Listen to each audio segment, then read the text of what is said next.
안녕하십니까. 뉴스 플러스입니다. 코스피가 새해 증시 첫날 외국인 순매수에 힘입어 사상 처음 4,300고지에 올라 최고치를 경신했습니다. 반도체주가 강세였는데 삼성전자와 SK하이닉스는 장중과 종가 기준 모두 사상 최고가를 기록했습니다. 취재기자를 연결합니다. 류환홍 기자, 새해 코스피 출발이 좋았는데 외국인이 순매수로 지수가 상승했다고요? 그렇습니다. 오전에 순매도였던 외국인이 오후 들어 순매수로 돌아서면서 지수 상승폭이 커졌습니다. 개인은 오전에 순매수에서 오후에 순매도로 전환했고 기관은 계속 순매도였습니다. 코스피는 0.3% 오른 4,224로 출발했는데 2% 이상 상승폭이 커지며 4,310선을 뚫었습니다. 코스피는 2.3% 오른 4,309로 마감했는데 장중과 종가 기준 모두 사상 최고치를 경신했습니다. 오늘 상승으로 코스피 시가총액은 사상 처음으로 3,500조 원을 돌파했습니다. 오늘 상승세의 주역은 반도체 투톱이었습니다. 삼성전자와 SK하이닉스는 장중과 종가 기준 모두 사상 최고가를 기록했습니다. 삼성전자는 7% 이상 급등한 12만 8,500원으로 마감했고 SK하이닉스는 4% 가까이 급등한 67만 9천 원까지 상승했다. 67만 7천 원으로 장을 마쳤습니다. 셀트리온은 지난해 4분기 깜짝 실적을 발표하면서 12% 가까이 급등했습니다. 주요 증권사 11곳이 전망한 새해 코스피 범위는 3,500에서 5,500으로 집계됐습니다. 지난해 코스피가 76%나 상승해 주요국 상승률 중 1위를 기록했는데 새해에 5,000고지를 밟을 수 있을지 기대를 모으고 있습니다. 코스닥도 0.5% 오른 930으로 개장해 2.2% 오른 945로 마감했습니다. 코스닥 시장에선 개인의 순매도에도 외국인과 기관이 순매수로 상승세를 이끌었습니다. 환율은 안정세를 보이고 있습니다. 원달러 환율은 1,439원으로 출발해 1,439원과 1,444원 사이에서 오르내렸습니다. 지난해 말 외환 당국의 고강도 개입 이후 급락한 환율은 1,440원대 초반에서 안정적 흐름을 나타내고 있습니다. 이창용 한국은행 총재는 연간 200억 달러 규모 대미 투자 자금이 원화 약세를 초래할 것이란 우려에 대해 오늘 신년사에서 한은은 정부와 함께 외환 시장 안정을 훼손하는 어떠한 결정에도 동의하지 않을 것이며 이 원칙은 분명히 지킬 것이라고 강조했습니다. 이 총재는 매년 기계적으로 200억 달러가 대미 투자 자금으로 유출되는 것이 아니라며 이같이 밝혔습니다. 이 총재는 이어 해외 IB 투자은행들은 1,480원 환율이 너무 높다고 생각한다며 국내에서만 유튜버들이 원화가 곧 휴지 조각이 된다고들 얘기한다고 말했습니다. 지금까지 YTN 유환홍입니다. 공천원금 사태로 민주당이 직격탄을 맞은 가운데 정청래 대표가 신상 필벌을 강조하며 기강 잡기에 나섰습니다. 정 대표는 또 지방선거에 도움이 되지 않는 당무는 하지 않겠다며 오직 승리를 외쳤습니다. 윤홍성 기자입니다. 1억 원 공천 헌금에 연루된 강선우, 김병기 의원에게 칼을 빼든 다음 날 정청래 대표는 집안 단속에 집중했습니다. 최근 고민이 많았다면서도 징계에 나선 이유를 에둘러 이렇게 설명했습니다. 요 며칠 동안 번민의 밤을 보냈습니다. 그러나 신상 필벌을 명확히 하지 않으면 공과 사가 뒤섞이고 정 대표는 시도당 공천 과정을 매의 눈으로 지켜보고 불법이 확인되면 징계도 신속히 하겠다고 경고했습니다. 오는 6월 지방선거는 이재명 정부 성공의 분수령이라면서 당무도 승리를 위해선 양보하겠다고 선언했습니다. 앞으로 저의 당무는 지방선거에 도움이 되면 하고 지방선거에 도움이 되지 않으면 않겠습니다. 6.3 지방선거 승리에 올인하겠다. 최근 두문불출하는 장경태 의원까지 참석한 선거단 연석회의에서는 6.3 지방선거 로드맵도 나왔습니다. 공식 선거운동 한 달 전인 4월 20일까지 공천을 마무리하고 부적격 후보, 낙하산 공천 등을 없애는 사무원칙을 도입하기로 했습니다. 공천 헌금 논란을 차단하려는 의도로 풀이됩니다. 어수선한 분위기 속에 원내대표 보궐선거도 달아오르고 있습니다. 진성준 의원이 신호탄을 쏜 데 이어 새해 첫 평일 삼선 박정 백혜련 의원이 나란히 출사표를 던졌는데 4개월인 자녀 임기를 두고 미묘한 온도차를 보여 눈길을 끌었습니다. 역대까지 원내대표 재임을 한 경우가 없습니다. 당연한 거라 생각하고요. 저는 연임 문제에 대해서 우리 당이 알가불가가 임기 문제를 다툴 시기가 아니라고 생각합니다. 정 대표는 신상필벌을 외쳤지만 측근인 장경태 최민희 의원에는 눈 감는 이중성이 문제라는 야당 비판이 나왔습니다. 166석 거대 여당에서 잊을만 하면 터지는 대형 악재에 지방선거를 앞둔 정 대표의 고민도 깊어지고 있습니다. YTN 윤웅성입니다. 더불어민주당이 1억 원 공천 헌금 수수 의혹에 불거진 강선우 의원을 어제 제명 조치한 건 당시 공관위 회의록이 결정적이었던 것으로 파악됐습니다. 박수현 수석 대변인은 SBS 라디오에서 당시 서울시당 공관위 회의록에서 제명에 준하는 징계 사유를 확인했다고 밝혔습니다. 앞서 강 의원은 김경 시의원 공천 논의에 참여하지 않았다고 주장을 했는데 회의록에는 강 의원이 단수 공천을 주장한 내용이 담긴 것으로 전해졌습니다. 민주당은 또 당시 공관위 간사였던 김병기 전 원내대표가 비위를 알면서도 공천이 결정된 회의에 불참해서 이를 묵인한 것으로 보고 어제 윤리심판원에 징계 심판 결정을 요청했습니다.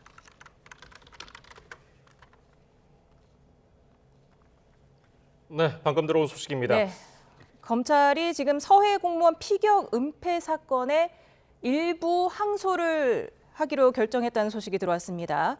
지금 서울중앙지검은 서해 공무원 피격 사건 1심 무죄 판결에 대해서 증거관계와 관련 법리를 면밀히 검토하고 대검과의 협의를 거쳐서 지금 월북 여부가 불분명한 상황에서 잦은 월북한 것으로 오인될 수 있는 수사 결과를 발표하고 이로 인해 망인과 유족의 명예를 훼손했다는 부분 등에 대해서 항소를 제기하기로 했다고 밝혔습니다. 예, 항소 대상은 서훈 전 안보실장 그리고 김홍희 전 해경청장입니다.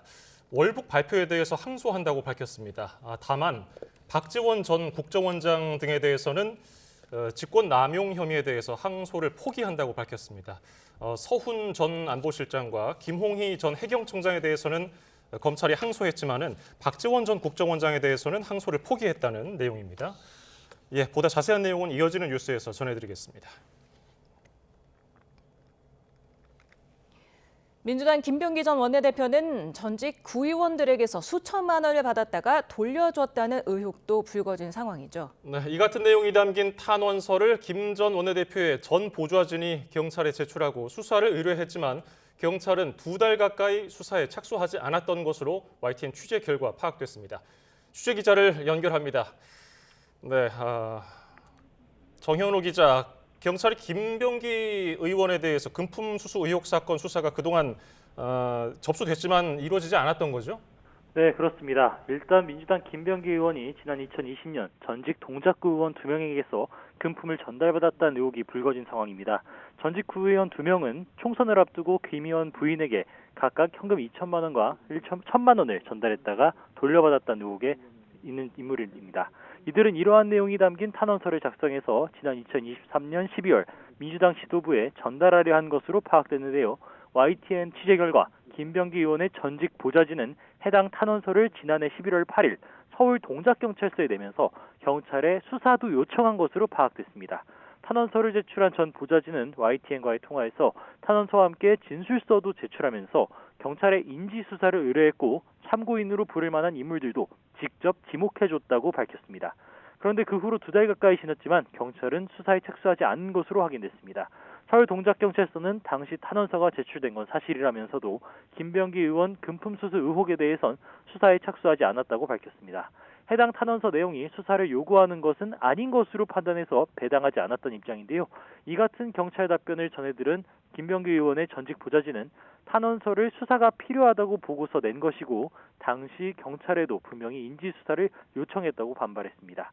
또 탄원서뿐 아니라 의혹 관련 내용이 담긴 진술서도 작성해서 제출했고 조사에 필요한 참고인 명단까지 함께 전달했는데도 경찰이 수사를 뭉갠 것으로 보인다고 주장했습니다.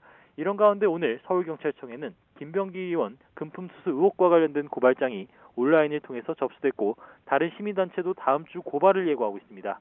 경찰은 김병기 의원 관련 의혹 11건에 대해 수사하고 있는데요. 새로 불거진 금품 수수 의혹에 대해서도 조만간 수사에 착수할 것으로 보입니다. 마찬가지로 금품 수수 의혹을 받는 강선우 의원 사건 관련한 고발인 조사 다음 주에 이뤄지죠. 네, 지난 2022년 서울시 의원으로부터 금품 1억 원을 수수했다는 의혹이 불거진 강선 의원이 어제 민주당에서 제명됐습니다. 강 의원은 자신의 보좌관이 김경 서울시 의원에게서 돈을 전달받았다며 당시 공천관리위원회 간사였던 김병기 전 원내대표와의 처리 방향을 두고 상의한 녹취록이 공개되면서 파문이 일었습니다. 서울강서경찰서는 다음 주 월요일 강선 의원과 김경 서울시 의원을 고발한 정의당 관계자를 조사할 방침입니다. 고발인 조사 이후 강선 의원 사건은 김병기 의원 수사를 맡은 서울경찰청으로 넘겨질 예정인데요. 기록 검토 등을 거쳐서 강 의원에 대한 경찰 소환과 함께 압수수색 등 강제 조사가 이뤄질지도 관심입니다. 지금까지 사회부에서 YTN 정현우입니다. 더불어민주당 김병기 의원이 배우자의 업무 추진비 사적 유용 의혹과 관련해서 검찰에 추가로 고발당했습니다. 시민단체 사법정의 바로 세우기 시민행동은 오늘 김 의원을 증거인멸교사와 업무방해, 무고 혐의로 서울중앙지검에 고발했습니다. 단체 측은 김 의원이 배우자의 지역구 의회 부의장 업무 추진비 카드 사용을 은폐할 목적으로 핵심 증거인 식당 CCTV를 제공하지 못하게 하도록 지시했다고 지적했습니다. 이재명 정부 초대 기획예산처 장관으로 지명된 이해훈 후보자를 둘러싼 폭로가 연일 이어지고 있습니다. 보좌진에게 아들 공항 픽업을 시켰다는 의혹까지 추가로 제기된 가운데 민주당에서 사퇴를 요구하는 목소리가 처음 나왔습니다. 김철희 기자입니다. 보좌 직원에 대한 폭언과 사적 심부름으로 논란의 중심에 선 이해훈 장관 후보자. 이번에는 관용차를 사적으로 유용했다는 폭로가 터졌습니다.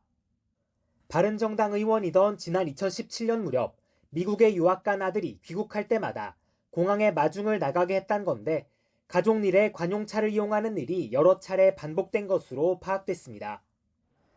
이 후보자의 친정 국민의힘 사무처는 후보자 본인보다 더 많은 것을 보고 느낀 CCTV와 블랙박스가 도처에 남아있다며 결단을 촉구했고 당 투톱까지 가세해 압박 수위를 최고조로 끌어올렸습니다.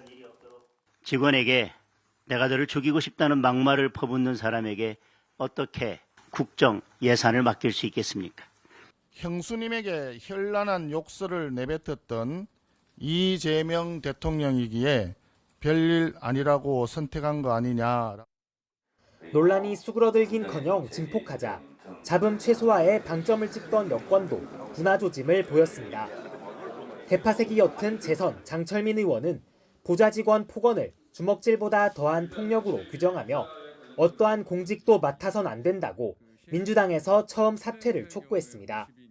후임 원내사령탑 후보들도 잘한 인사란 생각은 별로 안 든다거나 국민이 수긍할지가 관건이란 등의 부정적 기류가 형성됐습니다. 이 후보자가 청문회를 돌파할 수 있을지 여의도 안팎은 반신반의하는 분위기인데 여당과 청와대 모두 힘들겠지만 필요한 과제라며 강행 의지를 에둘러 밝혔습니다. 이런 도전적인 과제들을 해야지만 더 많은 국민들로부터 우리의 통합의 의지를 보여줄 수 있다고 생각하시고 계십니다. 이해훈 후보자는 최근 갑질 논란으로 고발당하며 협박과 직권남용 혐의 피의자 신분이 됐습니다. 추가 폭로는 시간 문제라는 분위기 속에 사법 리스크까지 떠안고 후보자 꼬리표를 뗄 수 있을지 회의적인 분위기가 퍼지고 있습니다. YTN 김철입니다. 모레부터 3박 4일간 중국을 국빈 방문하는 이재명 대통령이 오는 5일 시진핑 중국 국가주석과 한중 정상회담을 합니다. 위성락 국가안보실장은 양안 문제를 둘러싼 정부 입장에 대해서 하나의 중국을 존중한다고 밝혔습니다. 취재기자를 연결합니다. 정인용 기자, 자세한 내용 전해주시죠. 네, 위성락 국가안보실장이 브리핑을 열고 오는 4일부터 3박 4일간 베이징과 상하이를 찾는 이재명 대통령의 세부 일정을 공개했습니다. 이 대통령은 우선 오는 5일 오전 한중 비즈니스 포럼에 참석해 양국 경제계 인사들과 새 경제협력 영역을 논의합니다. 오후에 중국 정부의 공식 환영식에 참석하고 시진핑 중국 국가주석과의 정상회담과 MOU 서명식 그리고 국빈 만찬 일정을 소화합니다. 위성락 실장은 양국이 10건이 훌쩍 넘는 MOU를 체결할 거라며 경제, 산업과 기후환경, 교통 분야 등이 포함된다고 설명했습니다. 다만 정상회담 결과를 담은 공동 문건을 준비하고 있진 않다고 했고 한반도 평화와 비핵화 문제는 회담에서 의제로 논의될 거라고 덧붙였습니다. 또 한류를 제한하는 중국의 이른바 한한령 완화와 관련해 방중을 계기로 문화교류 공감대를 늘리며 문제 해결에 접근을 해보겠다고 강조했습니다.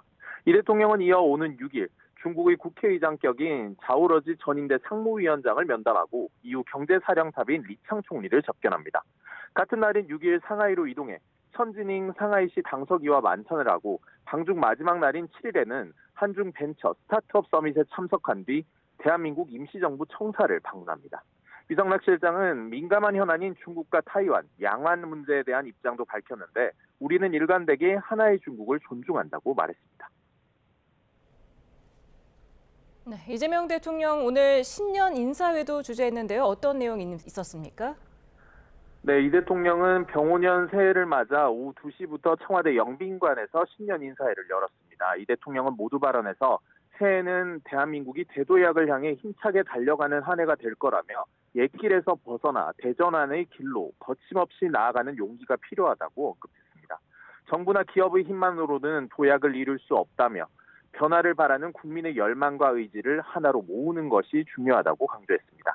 그러면서 생각이 다르다는 이유로 서로 등을 돌리는 사회는 결코 앞으로 나아갈 수 없다며 국민 통합이 시급한 과제라고 말했습니다. 신년 인사회에는 우원식 국회의장과 조희대 대법원장, 김민석 총리 등 5부 요인은 물론 민주당 지도부와 정부 부처 장차관, 각계 주요 대표까지 약 200명이 참석했습니다. 다만 국민의힘 지도부는 여당 주도로 국회를 통과한 내란 전담 재판부법을 정부가 국무회의에서 의결한 것 등에 반발해 불참을 결정했습니다. 특히 이번 행사에는 리그 오브 레전드 세계 챔피언이자 e스포츠 전설인 페이커 이상혁이 깜짝 참석해 체육훈장 청룡장을 받아 인기를 끌었습니다. 또 인공지능 감성 로봇 리쿠가 무대에 등장해 더 따뜻한 미래로 나아가는 한 해가 되길 바란다고 새해 인사를 건네기도 했습니다. 지금까지 청와대에서 전해드렸습니다. 위성락 국가안보실장은 북한이 핵 잠수함 건조를 최근 공개한 데 대해 우리에게 새로운 형태의 위협이라며 대처해야 한다는 입장을 밝혔습니다. 위 실장은 북한 핵잠이 어떤 능력을 갖췄는지는 더 파악해봐야 한다면서도 원론적으로 장시간 잠항이 가능하고 추적과 파악이 쉽지 않으며 핵무기를 발사할 수 있다는 전제를 해야 할 것 같다고 언급했습니다.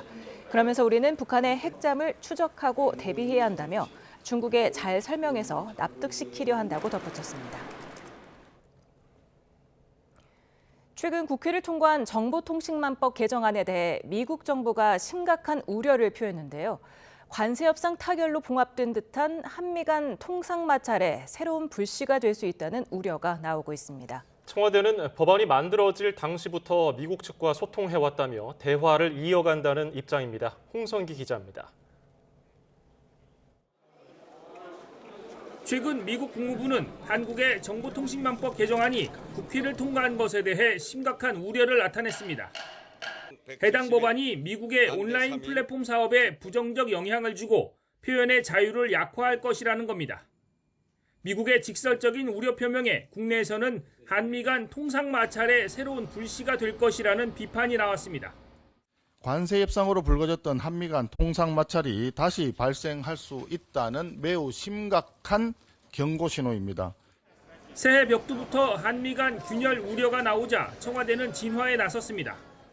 얼마 전 미국을 다녀온 위성락 국가안보실장은 이미 법안을 만드는 단계부터 미국 측과 여러 의견을 교환했고 이후에도 소통하고 있다고 밝혔습니다. 앞서 외교부도 해당 법안이 사회적 폐해에 대응하기 위해 만들어진 것이지 특정 국가나 기업을 겨냥한 것이 아니라고 반박하기도 했습니다. 또 법안 취지를 고려해 미국 측과 필요한 소통을 이어갈 것이라면서 미국의 우려를 씻어내겠다는 뜻을 밝혔습니다. 그러나 미국 측의 우려 표명 역시 이례적으로 직설적인 상황에서 한미가 접점을 찾을 수 있을지는 좀 더 지켜봐야 할 것으로 보입니다. YTN 홍성기입니다. 그동안 베일에 쌓여있던 용산 대통령실 내 윤석열 전 대통령 집무실의 비밀 공간이 공개됐습니다. 사우나에 대형 침대, 응접실까지 호텔 스위트룸 수준의 시설이 갖춰져 있었습니다. 김경수 기자입니다.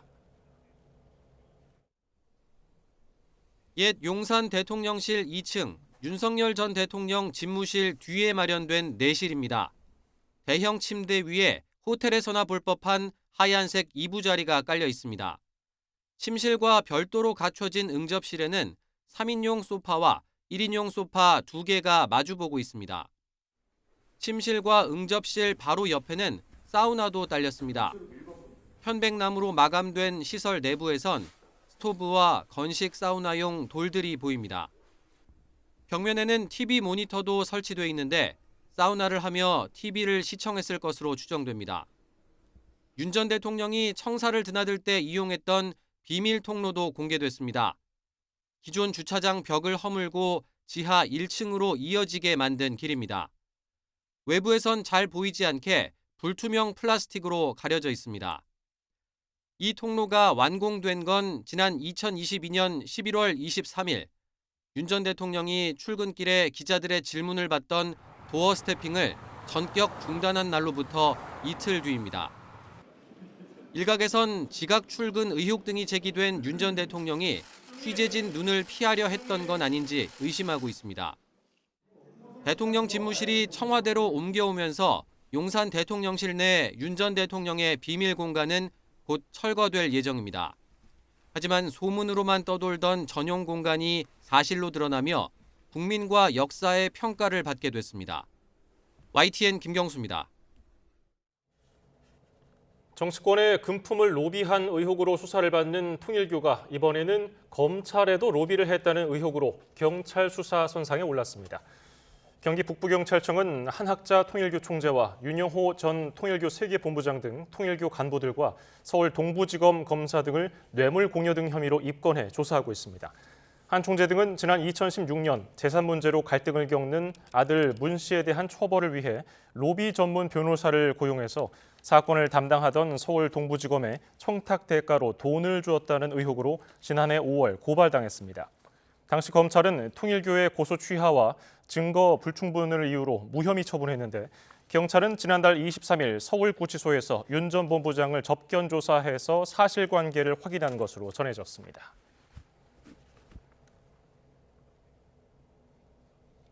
최근 인사에서 고검검사로 사실상 강등된 정유미 검사장이 전보 인사를 임시로 멈춰달라며 낸 집행정지 신청이 기각됐습니다.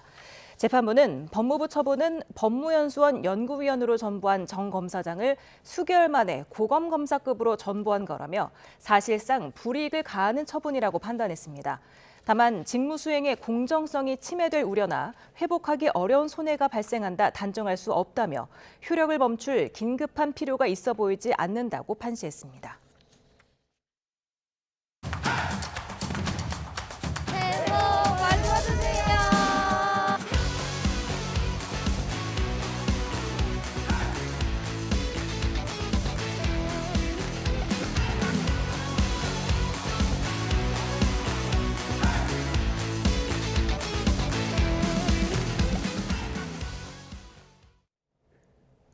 새해 첫 출근길 서울 체감온도가 영하 17도까지 곤두박질하는 등 새해 한파가 절정에 달했는데요. 강추위에도 새해 소망을 품은 시민들의 발걸음은 힘찼습니다. 한파는 주말인 내일 아침까지 이어지다가 낮부터 누그러들 전망입니다. 정혜훈 기자입니다. 강력한 한파가 절정에 달한 새해 첫 출근길. 매서워진 칼바람에 시민들은 두꺼운 겉옷과 털모자, 목도리, 장갑까지 중무장했습니다. 한강 가장자리에는 얼음이 늘어나고 커다란 고드름까지 생겼습니다. 서울 아침 기온은 영하 11.4도로 이번 겨울 들어 두 번째로 추웠고 체감온도는 영하 17도로 냉동고 수준이었습니다. 강원도 평창과 화천은 영하 20도 안팎까지 기온이 떨어지며 체감온도가 영하 30도에 육박했습니다. 하지만 강추위가 새해 첫 출근길에 나선 시민들의 희망 품은 마음을 얼어붙게 하지 못했습니다. 새해에 첫 출근하고 있습니다. 오늘 좀 급하게 나와가지고 너무 춥습니다. 붉은 말에 띄던데 화의 기운이 많다고 합니다. 모두 그 화의 기운을 타서 하고 싶은 일 다 잘 되고 그랬으면 좋겠습니다.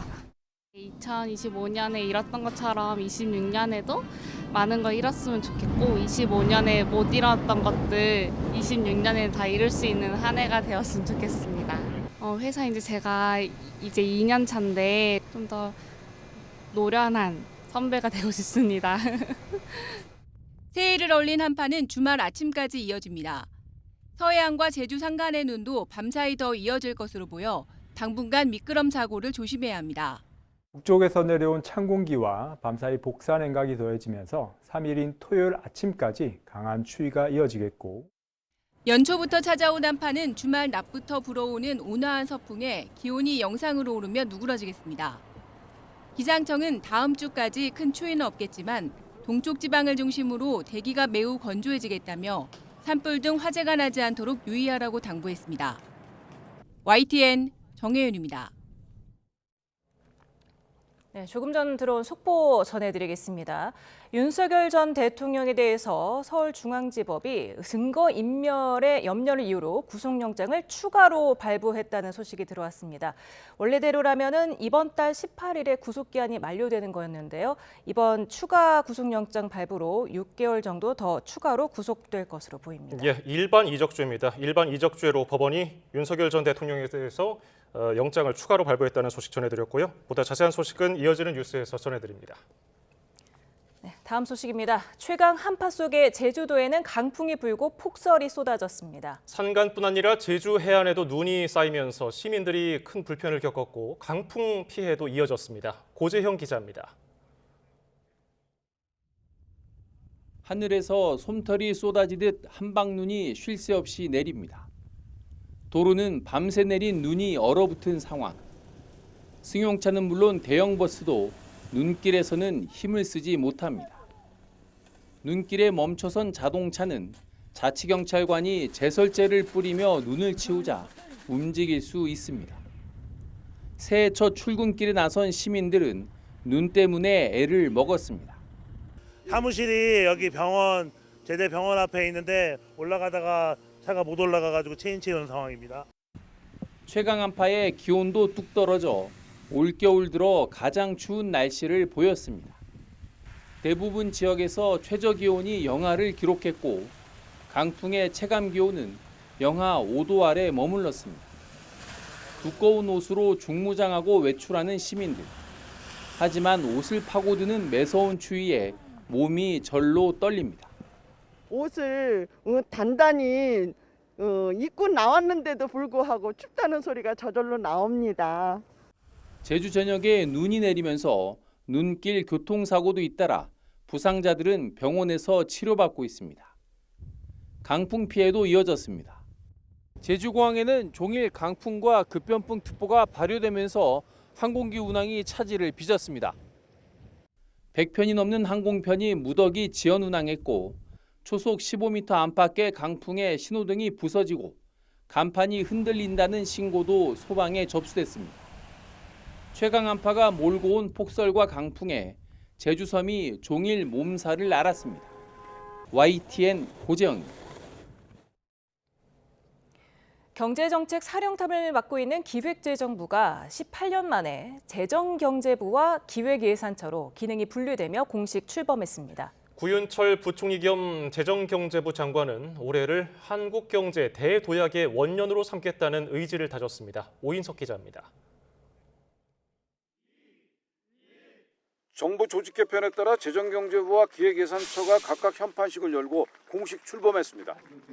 기획재정부의 경제사령탑 기능이 두 부처로 분리되는 건 지난 2008년 기획재정부로 통합된 지 18년 만입니다.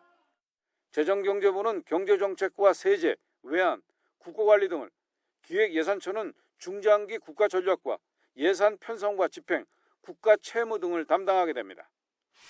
구윤철 부총리 겸 재정경제부 장관은 출범사에서 무엇보다 정책 성과로 재조명돼야 한다면서 새 조직에서 새 마음으로 정책을 완수해 줄 것을 당부했습니다. 그러면서 올해는 본격적인 성장을 견인하는 특별한 한 해로 만들어가야 한다며 잠재 성장률 반등과 경제 대도약의 원년이라는 쉽지 않지만 반드시 달성해야 할 새해 목표가 놓여 있다고 강조했습니다. 기획예산처 현판식에 참석한 김민석 국무총리는 축사를 통해 기획처가 국민이 체감할 수 있는 성과를 내서 존재 이유를 확실하게 보여주기를 바란다고 말했습니다. 기획예산처는 미래 사회 변화 대응을 위한 중장기 국가발전 전략 수립 그리고 예산 편성, 재정정책, 재정관리 등 국정 운영의 핵심 역할을 수행하게 됩니다. 기획예산처의 역할과 책임은 그 어느 때보다도 막중합니다. 장관 취임까지 직무 대행을 맡은 임기근 차관은 기획예산처 출범 첫날부터 확대간부회의와 재정집행 점검회의를 열고 곧바로 업무에 들어갔습니다. 두 부처 앞에는 가시적인 성과를 내야 하는 만만치 않은 과제가 놓여 있다는 지적입니다. 예산과 금융 같은 정책 수단이 없는 재정경제부는 각종 경제 현안을 총괄 조정해 성장 전략을 마련하고 민생을 안정시킬 과제를 떠안았습니다. 장관으로 지명된 이혜훈 후보자가 과거 의원 시절 보좌진에 대한 폭언 논란이 불거진 기획예산처는 이 후보자의 국회 인사청문회 통과가 발등의 불입니다. YTN 오인석입니다.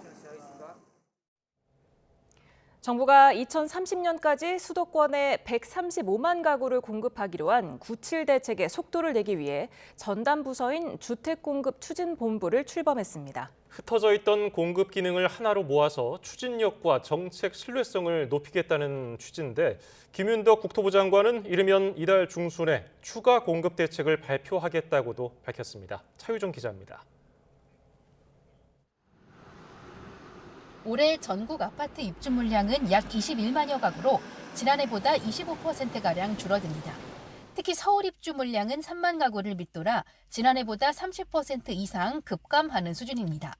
지난 몇 년간 고금리와 원자재 가격 상승 여파로 누적된 착공 부진이 공급 가뭄으로 닥쳤습니다. 발등에 불이 떨어진 정부가 주택 공급 컨트롤 타워인 주택공급추진본부를 출범시켰습니다. 기획하고 또 준비하고 있는 것들에 대해서 좀 더 실행력 있게 제대로 해보자는 취지에서 주택공급추진본부라는 이름으로 조직을 만들었고 지난해 9월 7일 발표한 수도권 135만 가구 공급 계획 이행이 핵심 임무. 택지 개발부터 도심 공급, 민간 정비 사업과 신도시 정비까지 분산된 주택 공급 기능을 한데 모아 속도를 끌어올리는 데 초점을 맞췄습니다. 공공택지 부문은 5년간 수도권 37만여 가구 착공이 목표인데 토지 보상과 인허가 지연 등 문제 해결과 관계기관과의 원활한 협의가 중요합니다.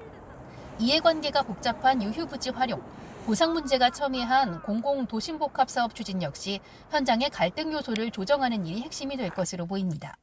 사유재산권에 대한 주장들이 워낙 강해서 이 보상이 이루어지기가 원활하지 않다는 거죠. 그래서 지역 주민들을 잘 설득을 해서 사회적 합의를 이끌어내는 게 우선이라고 봐야 되죠. 이르면 1월 중순쯤 추가 공급 대책을 내놓겠다고 예고한 국토부는 전세시장 안정화와 공급 효율성 제고를 위한 정책 역시 단계적으로 발표할 방침입니다. YTN 차유정입니다. 쿠팡의 대규모 고객정보 유출 사건을 수사하는 경찰이 수사팀 규모를 대폭 확대하고 쿠팡과 관련해서 제기되는 의혹 전반을 조사하기로 했습니다. 서울청은 21명 규모로 운영하던 쿠팡 전담 수사팀을 어제부터 86명 규모로 확대 편성했다고 밝혔습니다.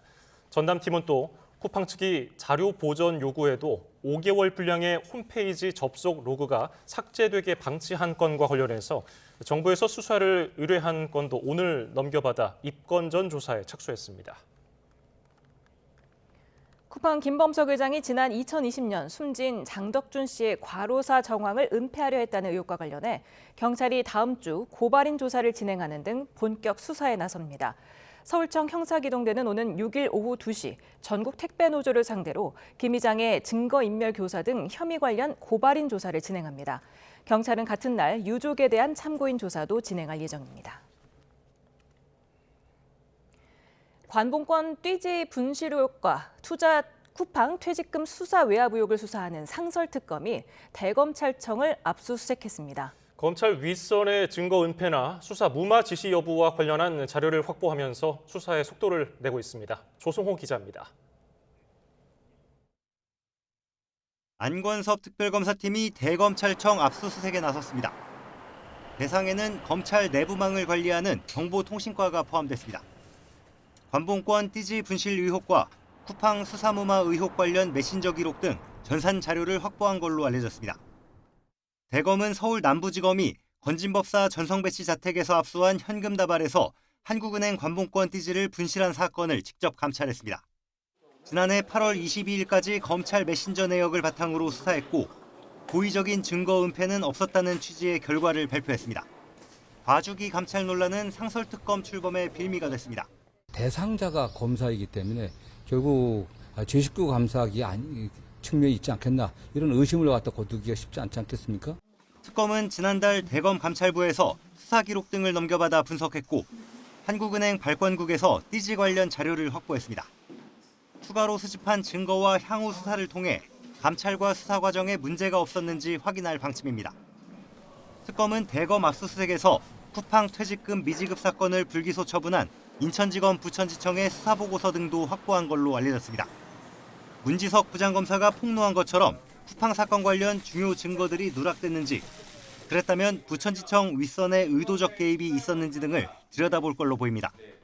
검찰에 대한 쌍끌이 강제 수사로 속도를 높인 상설특검은 조만간 두 사건 관련자들에 대한 소환 조사도 본격화할 전망입니다. YTN 조성호입니다.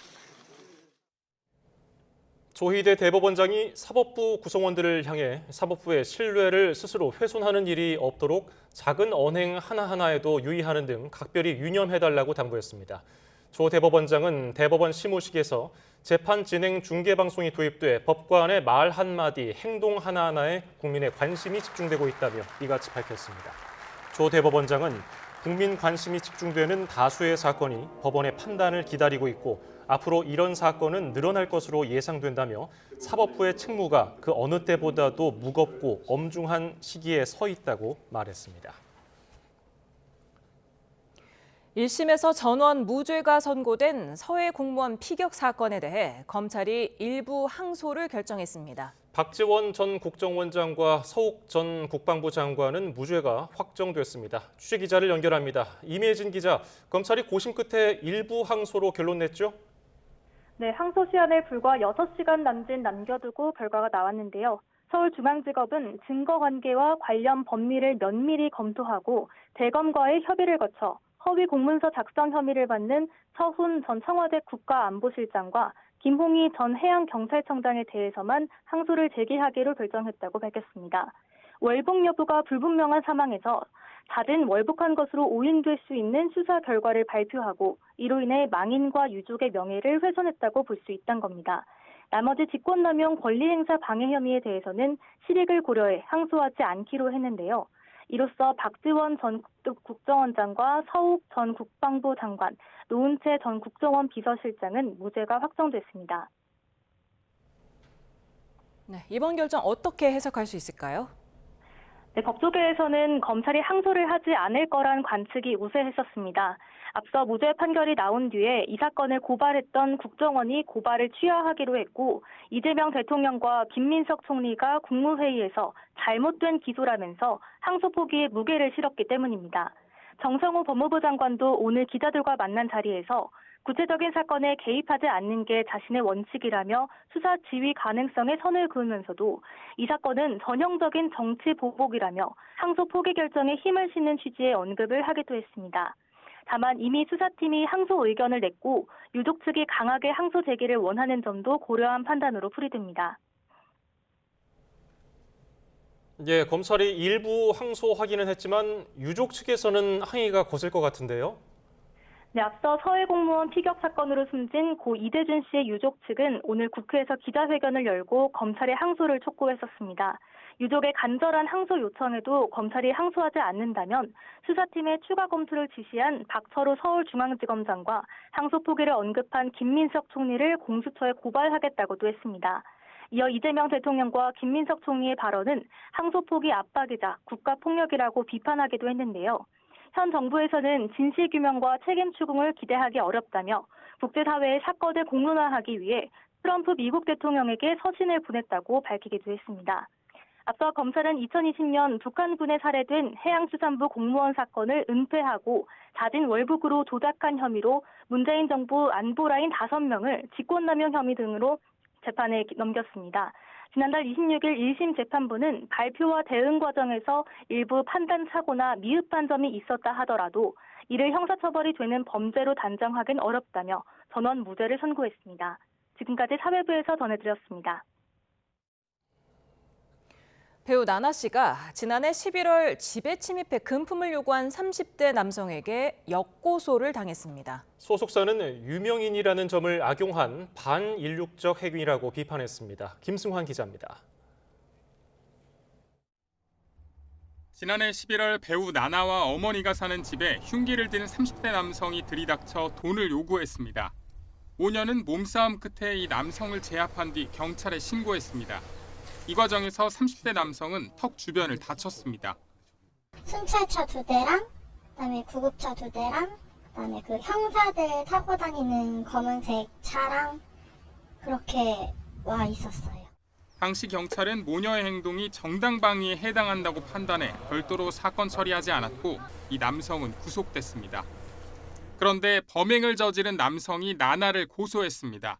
당시 자신을 제압하는 과정이 살인 미수에 해당한다는 겁니다.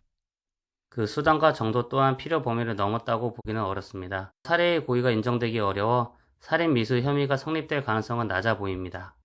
나나의 소속사는 피해자가 유명인인 점을 악용해 반인륜적인 행위로 2차 피해를 일으키고 있다고 강조했습니다. 당시 범행으로 육체적, 정신적 고통이 현재까지 이어지는데도 어떠한 반성의 태도를 보이지 않고 있다고 비판했습니다. 소속사는 이번 사안과 관련해 민형사상 가능한 모든 법적 대응을 할 거라고 예고했습니다. YTN 김승환입니다. 혈액암으로 투병해오던 배우 안성기 씨가 나흘째 중환자실에서 치료받고 있습니다. 안 씨는 지난달 30일 식사 중 의식이 없는 상태로 응급실로 이송된 뒤 현재까지 산소호흡기에 의지한 채 의식을 되찾지 못하고 있습니다. 국민배우 안 씨가 어제 병상에서 생일을 맞은 소식이 알려지면서 연예계는 물론 대중들도 한마음으로 쾌유를 빌고 있습니다. 서울 옥인동의 한 주상복합 건물에서 불이 나 1명이 숨지고 2명이 다쳤습니다. 시장 골목을 달리던 1.5톤 화물차가 갑자기 돌진해 주차된 차량 2대를 들이받는 사고도 났습니다. 송수현 기자입니다. 건물 안에서 희뿌연 연기가 피어오르고 소방대원들이 분주하게 움직입니다. 아침 8시 반쯤 서울 옥인동에 있는 주상복합 건물 지하에서 불이 났습니다.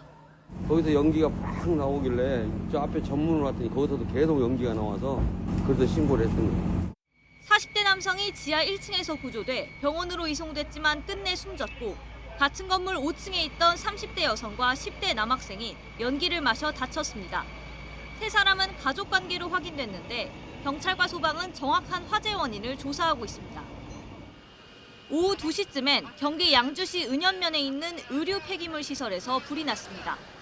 불에 타기 쉬운 물질이 많아 순식간에 건물 전체로 번졌는데 다행히 인명피해는 없었고 1시간여 만에 큰 불길이 잡혔습니다. 골목길에 설치된 노란 통제선 뒤로 차량이 형체를 알아볼 수 없을 만큼 찌그러졌습니다. 서울 길동 복조리 시장에서 1.5톤짜리 화물차가 돌진해 주차된 차량 2대를 들이받았습니다. 70대 운전자는 급발진을 주장한 것으로 알려졌는데 경찰은 정확한 사고 경위를 조사하고 있습니다. 경기 안성시 평택 제천고속도로 안진터널 부근에서는 탱크로리 차량에서 LPG 가스가 유출됐습니다. 이 사고로 다친 사람은 없었지만 사고 수습 과정에서 한때 도로가 통제되며 정체를 빚기도 했습니다. YTN 송수연입니다. 어제 오후 5시 40분쯤 경남 진주시 봉곡동 주택 창고에서 불이 나 3분여 만에 꺼졌습니다. 이 불로 70대 남성이 온몸에 2도 화상을 입는 등 일가족 3명이 화상을 입고 병원으로 옮겨졌습니다. 경찰과 소방당국은 페트병 안에 담긴 시너를 물로 착각하고 냄비에 끓였다는 70대 남성의 진술을 토대로 화재 원인을 조사하고 있습니다. 북한 김정은 위원장의 딸 주애가 금수산 태양궁전을 참배하는 모습이 처음 공개됐습니다. 김일성과 김정일의 시신이 안치된 곳인데 후계의 문제와 관련한 정치적 신호일 수 있다는 관측도 나옵니다. 이종원 기자입니다. 참배 행렬 맨 앞줄, 김정은 국무위원장 부부 사이에 딸 주애가 서 있습니다. 당정 군 간부들과 함께 금수산 태양궁전을 참배한 것으로 사진만 놓고 보면 아버지 어머니가 정가운데 자리를 딸에게 내준 겁니다. 주애가 금수산 태양궁전을 참배하는 모습이 공개된 건 이번이 처음입니다. 첫 방문이라는 점에서 유의해서 보고 있습니다. 앞으로도 김정은 위원장 딸의 행보에 대해서는 주의 깊게 살펴보도록 하겠습니다. 김일성, 김정일의 시신이 안치된 금수산 태양궁전은 북한 체제의 정통성을 상징하는 성역이자 가장 신성한 장소로 여겨지는 곳입니다. 주애가 유력한 후계자로 거론되어 온 상황에서 백두혈통 계승을 부각하는 정치적 신호일 수 있다는 관측이 나옵니다. 단순한 자녀의 권위를 넘어 선대 수령들의 유혼을 직접 계승하는 혁명의 계승자로서의 지위를 대내외에 공식 선포하는 의미가 있는 것 같습니다. 실제 주애의 존재감 부각은 지난 연말부터 계속되고 있습니다. 군 장성과 간부들로부터 단독으로 거수 경례를 받는 모습이 포착됐고 신년맞이 경축 행사에선 공선마다 지도자 이미지를 연출하기도 했습니다. 다만 리설주와 함께 가족 전체가 참배한 만큼 후계 구도와는 다른 차원의 가족적, 안정적 이미지를 구축하려는 의도란 분석도 있습니다. 후계자 내정이라면 선대와 인민 앞에 신고식 언급 정도는 할 가능성이 있지만 언급되지 않는 것은 가족, 미래 세대에 대한 방점이 있는 것이 아닌가 분석합니다. 김정은의 신년맞이 금수산 태양궁전 참배는 3년 만이었는데 이 역시 곧 개최될 9차 당대회를 앞둔 정치적 메시지일 수 있다는 분석도 나옵니다. YTN 이종원입니다. 평택 주환 미군 기지에 주둔하던 미 육군 비행대대가 지난달 운용이 중단된 것으로 파악됐습니다. 트럼프 행정부의 글로벌 군사 전략 재편에 따른 주한미군 감축의 신호탄일지 주목됩니다. 권준기 기자입니다. 미국 의회조사국이 12월 31일자로 발간한 미 육군 변혁 이니셔티브 관련 보고서. 피트 헤그세스 국방장관 지시에 따른 육군 재편의 배경과 쟁점을 정리한 미 의회 공식 문서입니다. 지난달 15일 비활성화한 공중기병대대에 평택 캠프 험프리스의 517 공중기병대대가 포함됐습니다. 비활성화한 5곳 가운데 유일한 해외 주둔 부대입니다. 비활성화는 보통 부대 운용이 중단되거나 부대가 해체되는 것을 의미합니다. 2022년 창설된 517 공중기병대대는 아파치 공격 헬기를 주로 운용하는 500명 규모의 부대로 원래 순환 배치되던 아파치 헬기를 고정 배치하면서 주한미군 전투력을 강화했다는 평가를 받아왔습니다. 이번 비활성화가 부대 병력과 장비의 철수를 의미하는지 또는 대체 부대가 투입될지 여부는 불확실합니다. 다만 미 국방부는 낡은 유인 공격 헬기 부대를 줄이고 저비용 드론 부대를 보강하는 현대화 방침을 분명히 해왔습니다. You see, this urgent moment, of course, requires more troops, more munitions, more drones, more Patriots, more submarines, more B-21 bombers. It requires more innovation, more AI in everything, and ahead of the curve. 중요한 건 이번 비활성화 조치가 주한미군 감축을 의미할지 여부입니다. 트럼프 2기 행정부 들어 주한미군의 규모를 줄이고 전략적 유연성을 요구할 거란 관측이 꾸준히 제기되어 왔기 때문입니다. 미 의회조사국 보고서에는 평택에 주둔한 제2보병사단 전투항공여단의 의무 후송부대가 재편됐다는 내용도 담겼지만 역시 구체적인 내용은 언급되지 않았습니다. YTN 권준기입니다. 새해맞이 축제를 위해 인파가 몰린 스위스의 유명 스키 리조트에서 대형 화재가 발생해 최소 40여 명이 숨지고 100명 넘게 다쳤습니다. 수사당국은 공격 가능성은 배제했는데 현지 언론에서는 샴페인 병 폭죽에서 불이 시작됐을 가능성이 제기됐습니다. 런던 조수현 특파원입니다. 시뻘건 불길이 순식간에 번지자 사람들이 우왕좌왕하며 다급하게 탈출합니다. 현지 시간 1일 새벽 1시 반쯤 새해맞이 행사가 한창이던 스위스 스키 리조트 크랑몽타나의 한 술집에서 화재가 발생했습니다. 화재 직후 큰 폭발이 일어나며 축제는 악몽으로 변했습니다. 현재까지 40여 명이 숨지고 100명 넘게 다쳤고 상당수가 화상으로 중상을 입었습니다.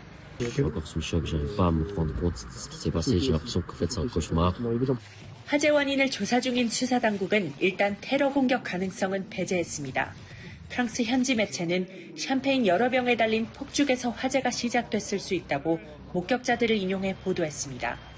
한 목격자는 폭죽이 달린 샴페인 병을 천장에 가깝게 든 종업원이 있었다며 순식간에 술집 전체가 불길에 휩싸였다고 말했습니다. 현지 당국에 따르면 최근 강수량이 부족해 새해맞이 불꽃놀이는 금지됐다고 외신들은 전했습니다. 기 파르멜랭 스위스 대통령은 새해 연설을 취소하고 현장을 찾아 유가족에게 위로를 전하며 철저한 대응과 수습을 약속했습니다. Nous allons tout entreprendre pour que tout se passe le plus rapidement et le plus efficacement possible. 멜로니 이탈리아 총리와 마크롱 프랑스 대통령은 연대를 표하고 필요한 지원을 제공하겠다고 밝혔습니다. 이런 가운데 독일 빌레펠트에서는 18살 남성 2명이 사제 폭죽 사고로 숨졌고 호주에서는 흉기 난동으로 2명이 중상을 입는 등 새해 전후로 사고가 잇따랐습니다. 런던에서 YTN 조수연입니다. 네, 속보 전해드리겠습니다. 서울 종강역 인근에서 오늘 오후 6시 10분쯤 교통사고가 발생했습니다. 소방당국은 이 사고로 6명이 부상을 당한 것으로 추정하고 있고요. 1명은 심정지 상태라고 전했습니다. 예, 지금 관련 화면 전해드리고 있습니다. 종로 2일가 방면이고요. 종로 2가로 향하는 차선에서 사고가 난 것으로 보입니다. 종강역 인근에서 오후 6시 10분쯤에 교통사고가 발생해서 소방은 지금 6명 부상으로 추정하고 있고 1명은 심정지라고 밝혔습니다. 지금 보시는 것처럼 소방차, 구급차가 다소 출동한 모습이고요. 보다 자세한 소식은 추가 내용이 들어오는 대로 전해드리겠습니다. 네, 다음 소식입니다. 2026년은 스포츠 팬들에게는 더욱 반가운 한 해가 될 것 같습니다. 동계올림픽과 월드 베이스볼 클래식, 또 월드컵과 아시안게임 같은 스포츠 빅 이벤트가 줄줄이 열리기 때문입니다. 김동민 기자입니다. 2026 스포츠 빅 이벤트의 시작은 동계올림픽이 알립니다. 2월 이탈리아 밀라노 코르티나 단페초에서 열리는 동계올림픽에서 우리나라는 쇼트트랙과 스피드 스케이팅, 컬링 등에서 메달을 노립니다. 우리 선수들은 지난 2022년 베이징 동계올림픽에서 거둔 종합칩 4위를 뛰어넘는 성적을 목표로 구슬땀을 흘리고 있습니다. 어렸을 때부터 민정이 언니를 바라보면서 꿈을 키워왔기 때문에 민정이 언니랑 함께 이제 꿈을 꾸던 무대를 같이 뛴다는 게 너무 설레고 또 기쁜 것 같습니다. 벌써 2026년 새해가 밝았는데요. 새해 복 많이 받으시고 그리고 2월에 있을 밀라노 동계올림픽도 많은 응원과 관심 부탁드리겠습니다. 3월에는 유지영 감독이 이끄는 야구 대표팀이 월드 베이스볼 클래식에 출전합니다. 일본 도쿄에서 열리는 조별리그에서 조 2위 안에 들면 미국에서 열리는 8강 토너먼트에 출전할 수 있습니다. 우리나라는 오타니의 일본을 비롯해 대만과 호주, 체코와 함께 C조에 편성됐습니다. 대단한 선수와 또 맞붙게 됐구나 이런 생각이 좀 많이 들 것 같고 또 상대편으로 많이 경기를 해봐가지고 막 별다른 느낌은 안 들 것 같은데 이제 싸워야 되는 상대이기 때문에 다들 열심히 잘 노력해서 준비해야 될 것 같습니다. 6월에는 피파 월드컵이 시작됩니다. 본선 참가국이 48개로 늘어난 이번 대회에서 홍명보호는 16강 이상을 바라보고 있습니다.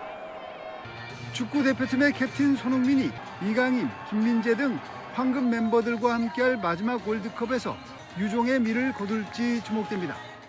마지막으로 9월에 일본 나고야 일대에서 열리는 아시안게임까지 스포츠 팬을 설레게 할 숨가쁜 2026년이 이제 시작됩니다.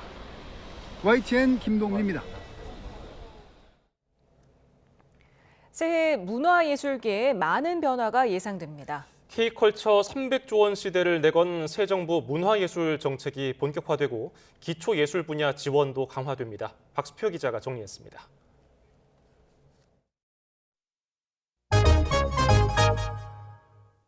올해는 K컬처 300조 원 시대의 원년입니다. K컬처를 국가 성장 동력으로 만들기 위해 영화, 게임, 대중음악 등 특성에 맞는 육성 계획과 음식, 패션, 뷰티 등 산업과 연계한 글로벌 성장 전략이 본격 가동됩니다. 문화는 대한민국의 국가적인 위상을 올리는 일이기도 하지만 또 한편으로는 실리적으로 볼 때도 경제 산업 발전에 아주 핵심적인 한 요소다라는 생각이 듭니다. 이런 차원에서 중국의 한한령 해제는 정책 효과를 극대화하는 상징성이 있어 이재명 대통령의 중국 국빈 방문에 관심이 쏠리고 있습니다. 기초 순수 예술이야말로 K컬처의 지속적 성장을 위한 밑거름이라는 게 새 정부의 확고한 입장입니다. 기초예술 단순한 지원의 개념이 아니라 K컬처의 어떤 기반을 다지는 개념으로 저희는 바라보고 있습니다. 그래서 하나의 투자의 관점으로 기초예술을 지금 적극적으로 지원을 하고 있고요. 이에 따라 예술 분야의 새해 예산은 지난해보다 19%가량 크게 늘었습니다. 지난 정부 중단되거나 줄었던 연극과 공연, 영화, 문학 등 기초예술 지원이 큰 폭으로 늘고 인공지능 활용 창작 지원, 예술인 복지 공고 조성 등의 사업은 새로 시작됩니다. 국립중앙박물관의 상설 전시는 무료이고 주요 궁과 능의 입장료는 20년째 제자리입니다. K관광 3천만 명 시대에 맞게 입장료를 현실화해야 한다는 목소리가 높지만 국민 정서나 보편적인 문화 향유라는 원칙을 고려해야 하는 것이 부담입니다. 입장료 언제 무료됐는지 아십니까? 네. 언제입니까? 이명박 정부가 들어서면서 지금도 무료로 운영하시는 게 옳다고 생각하십니까? 유료화하는 것이 맞는데 지금 적극적으로 검토가 좀 필요하다고 봅니다. 문화산업의 2대 난치병으로 꼽히는 암표와 콘텐츠 불법 유통 근절도 새해 이슈입니다. 이른바 매크로 수법이 아니더라도 웃돈을 받고 표를 파는 행위 자체에 대한 단속과 불법 콘텐츠 긴급 차단 제도 등이 새해부터 시행됩니다. 인기 공연이나 경기 관람 문화, 온라인 콘텐츠 유통 환경에도 올 한해 상당한 변화가 예상됩니다. YTN 박순표입니다. 사흘째 강력한 추위가 이어지고 있습니다. 주말인 내일도 아침에는 서울 기온이 영하 9도까지 떨어지는 등 오늘보다는 조금 덜하지만 예년 기온을 2도에서 4도가량 밑돌며 무척 춥겠는데요. 다행히 한낮에는 서울 2도, 대전 4도, 대구 5도까지 오르는 등 예년 수준을 회복하겠습니다. 추위 속에 호남 서해안과 제주도를 중심으로 눈비가 내리고 있는데요.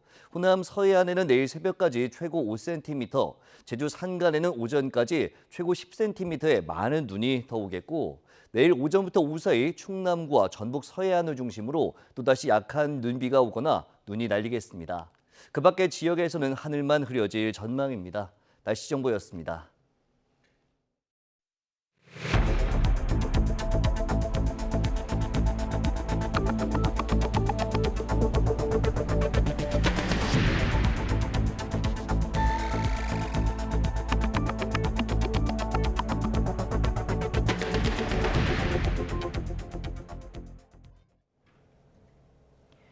더불어민주당이 강선 의원을 제명한 데는 공천에 관여한 적 없다는 거짓 소명이 결정적 계기가 된 것으로 파악됐습니다. 강 의원은 1억 원 녹취 이튿날 해당 시 의원의 단수 공천을 주장했다고 합니다. 황보혜경 기자입니다. 이른바 1억 원 금품 수수 의혹이 보도된 지난달 29일 강선호 의원은 SNS에 빠르게 조목조목 해명했습니다. 공천을 약속하고 돈을 받은 사실이 없다면서 본인 지역구인 강서갑 후보자 공천이라 자신은 논의에서 배제됐고 발언권도 제한됐다고 강조했습니다. 하지만 당시 서울시당 공관위 회의에서 강 의원은 1억 원 공여자로 지목된 김경시 의원을 단수 공천하자고 말한 거로 전해졌습니다. 주택 5채를 보유해 컷오프 대상이었던 김경시 의원에 대해 강선우 의원은 점수가 가장 높다고 힘을 실었다고 합니다. 공간위에서의 강선우 의원 발언이 조금 문제가 됐었나 봐요. 이제 김경시 의원을 단수공천 주자 이런 발언이 나왔었나 봐요. 이런 내용은 서울시당 공천관리위원회 회의록에 고스란히 적혔고 민주당 윤리감찰단은 일종의 거짓 소명으로 판단했습니다. 당 최고위는 이를 근거로 이미 탈당을 선언한 강선우 의원에게 복당 가능성까지 막은 최고 수위의 제명 징계를 내렸습니다. 서울시당의 그 당시 공천관리위원회 회의록 같은 게 있을 거 아니겠어요? 윤리감찰단장으로부터 어제 보고를 받고 그런 정도의 결정을 한 것입니다. 김병기 전 원내대표는 당시 회의에 불참했는데 민주당은 비위 사실을 인지하고도 당에 알리지 않은 점을 문제로 보고 윤리심판원에 징계 심판을 요청했습니다. 도덕성을 뒤흔드는 여권 대형 악재에 국민의힘은 돈을 받고 공천장을 판 거라고 공세 수위를 끌어올렸습니다. 김병기 전 원내대표가 구의원들로부터 수천만 원의 정치 자금을 받았다는 의혹도 거론하며 의원직을 사퇴하라고 촉구했습니다. 탈당 도주국의 야밤의 제명쇼까지 더불어민주당의 공천헌금 사태가 전입 가경입니다. 강선우, 김병기 두 사람 모두 즉각 의원직에서 물러나야 합니다. 국민의힘은 또 금품수수 탄원서를 이재명 당시 당대표가 묵살했다고 부각하며 이 대통령 역시 수사 대상이라고 압박했습니다. 민주당은 탈당을 선언한 강선우 의원을 속전속결 제명하며 논란 확산 차단에 주력하고 있습니다. 하지만 당시 당대표였던 이재명 대통령 이름까지 언급되는 등 파장을 두고 긴장감도 감돌고 있습니다. YTN 황보혜경입니다. 경찰이 더불어민주당에서 제명된 강선우 의원의 1억 원 수수 의혹과 관련해 잇따라 고발인 조사를 벌입니다. 서울청 공공범죄수사대는 정치자금법 위반 등 혐의로 강 의원과 김병기 전 원내대표를 고발한 김태우 전 강서구청장에게 오는 6일 오후 2시 고발인 신분으로 불렀습니다. 또 하루 전인 5일에는 관련 의혹으로 강 의원을 고발한 정의당 이상욱 강서구 위원장을 불러 조사할 계획입니다. 더불어민주당 김병기 전 원내대표의 금품수수 의혹과 관련해 경찰은 이미 2달 전에 인지수사 요청을 받고도 수사에 나서지 않은 것으로 YTN 취재 결과 확인됐습니다. 당시 경찰에 탄원서를 제출했던 전 보좌진은 관련 진술서와 참고인 명단까지 전달했던 것으로 파악됐습니다. 이현정 기자의 단독 보도입니다. 더불어민주당 김병기 의원의 금품수수 의혹이 담긴 탄원서가 경찰에 제출된 건 지난해 11월 8일입니다. 지난 2020년 총선을 앞두고 전 동작구 구의원 2명이 각각 현금 2천만 원과 1천만 원을 김 의원의 부인에게 건넸고 수개월 뒤 돌려받았다는 내용입니다. 김 의원의 전 보좌진은 탄원서를 제출하며 경찰에 수사를 요청했지만 이후 2달 가까이 지나도록 경찰은 수사에 착수하지 않은 것으로 YTN 취재 결과 확인됐습니다. 이와 관련해 서울 동작경찰서 관계자는 탄원서가 수사를 요구하는 취지는 아니라고 판단해 별도로 사건을 배당하지 않았다고 해명했습니다.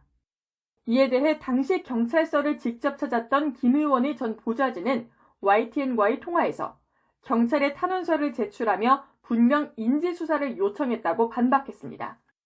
또 이와 관련한 진술서도 작성해 제출하고 조사에 필요한 참고인도 한 명 한 명 지목해줬다며 경찰이 그동안 수사를 뭉갠 것으로 보인다고 주장했습니다. 새로운 의혹이 파장이 커지며 경찰에는 정치자금법 위반과 뇌물수수 등 혐의로 김 의원 등을 수사해달라는 고발장도 접수됐습니다. 서울경찰청 공공범죄수사대가 김 의원 관련 사건 11건 가운데 10건을 수사해왔는데 이번 금품수수 사건까지 직접 맡게 됐습니다. 김병기 의원을 둘러싼 각종 비위 의혹이 확대되는 가운데 경찰은 조만간 강제 수사와 소환 조사를 검토할 것으로 보입니다. YTN 이현정입니다. 더불어민주당 김병기 의원이 배우자의 업무 추진비 사적 유용 의혹과 관련해서 검찰에 추가로 고발당했습니다. 시민단체 사법정의 바로 세우기 시민행동은 오늘 김 의원을 증거인멸교사와 업무방해, 무고 혐의로 서울중앙지검에 고발했습니다. 단체 측은 김 의원이 배우자의 지역구 의회 부의장 업무 추진비 카드 사용을 은폐할 목적으로 핵심 증거인 식당 CCTV를 제공하지 못하게 하도록 지시했다고 지적했습니다.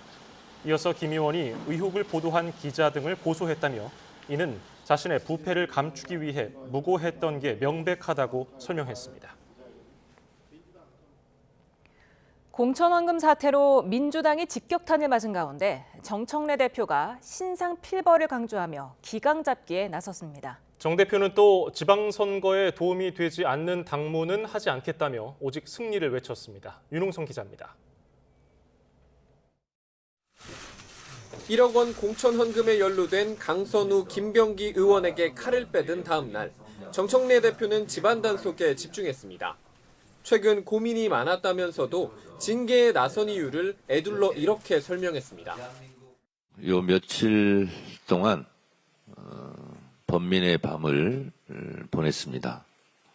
그러나 신상 필벌을 명확히 하지 않으면 공과 사가 뒤섞이고 정 대표는 시도당 공천 과정을 매의 눈으로 지켜보고 불법이 확인되면 징계도 신속히 하겠다고 경고했습니다. 오는 6월 지방선거는 이재명 정부 성공의 분수령이라면서 당무도 승리를 위해선 양보하겠다고 선언했습니다. 앞으로 저의 당무는 지방선거에 도움이 되면 하고 지방선거에 도움이 되지 않으면 않겠습니다. 6.3 지방선거 승리에 올인하겠다. 최근 두문불출하는 장경태 의원까지 참석한 선거단 연석회의에서는 6.3 지방선거 로드맵도 나왔습니다. 공식 선거운동 한 달 전인 4월 20일까지 공천을 마무리하고 부적격 후보, 낙하산 공천 등을 없애는 사무원칙을 도입하기로 했습니다. 공천 헌금 논란을 차단하려는 의도로 풀이됩니다.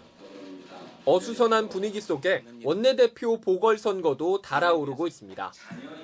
진성준 의원이 신호탄을 쏜 데 이어 새해 첫 평일 삼선 박정 백혜련 의원이 나란히 출사표를 던졌는데 4개월인 자녀 임기를 두고 미묘한 온도차를 보여 눈길을 끌었습니다. 역대까지 원내대표 재임을 한 경우가 없습니다. 당연한 거라 생각하고요. 저는 연임 문제에 대해서 우리 당이 알가불가하게 임기 문제를 다툴 시기가 아니라고 생각합니다. 정 대표는 신상 필벌을 외쳤지만 측근인 장경태, 최민희 의원에는 눈 감는 이중성이 문제라는 야당 비판이 나왔습니다. 166석 거대 여당에서 잊을만 하면 터지는 대형 악재에 지방선거를 앞둔 정 대표의 고민도 깊어지고 있습니다. YTN 윤웅성입니다. 이재명 정부 초대 기획예산처 장관으로 지명된 이해훈 후보자를 둘러싼 폭로가 연일 이어지고 있습니다. 보좌진에게 아들 공항 픽업을 시켰다는 의혹까지 추가로 제기된 가운데 민주당에서 사퇴를 요구하는 목소리가 처음 나왔습니다. 김철희 기자입니다. 보좌 직원에 대한 폭언과 사적 심부름으로 논란의 중심에 선 예훈 장관 후보자. 이번에는 관용차를 사적으로 유용했다는 폭로가 터졌습니다. 바른정당 의원이던 지난 2017년 무렵 미국에 유학 간 아들이 귀국할 때마다 공항에 마중을 나가겠다는 건데 가족 일에 관용차를 이용하는 일이 여러 차례 반복된 것으로 전해졌습니다. 이 후보자의 친정 국민의힘 사무처는 후보자 본인보다 더 많은 것을 보고 느낀 CCTV와 블랙박스가 도처에 남아있다며 결단을 촉구했고 당 투톱까지 가세해 압박 수위를 최고조로 끌어올렸습니다. 직원에게 내가 너를 죽이고 싶다는 막말을 퍼붓는 사람에게 어떻게 국정 예산을 맡길 수 있겠습니까?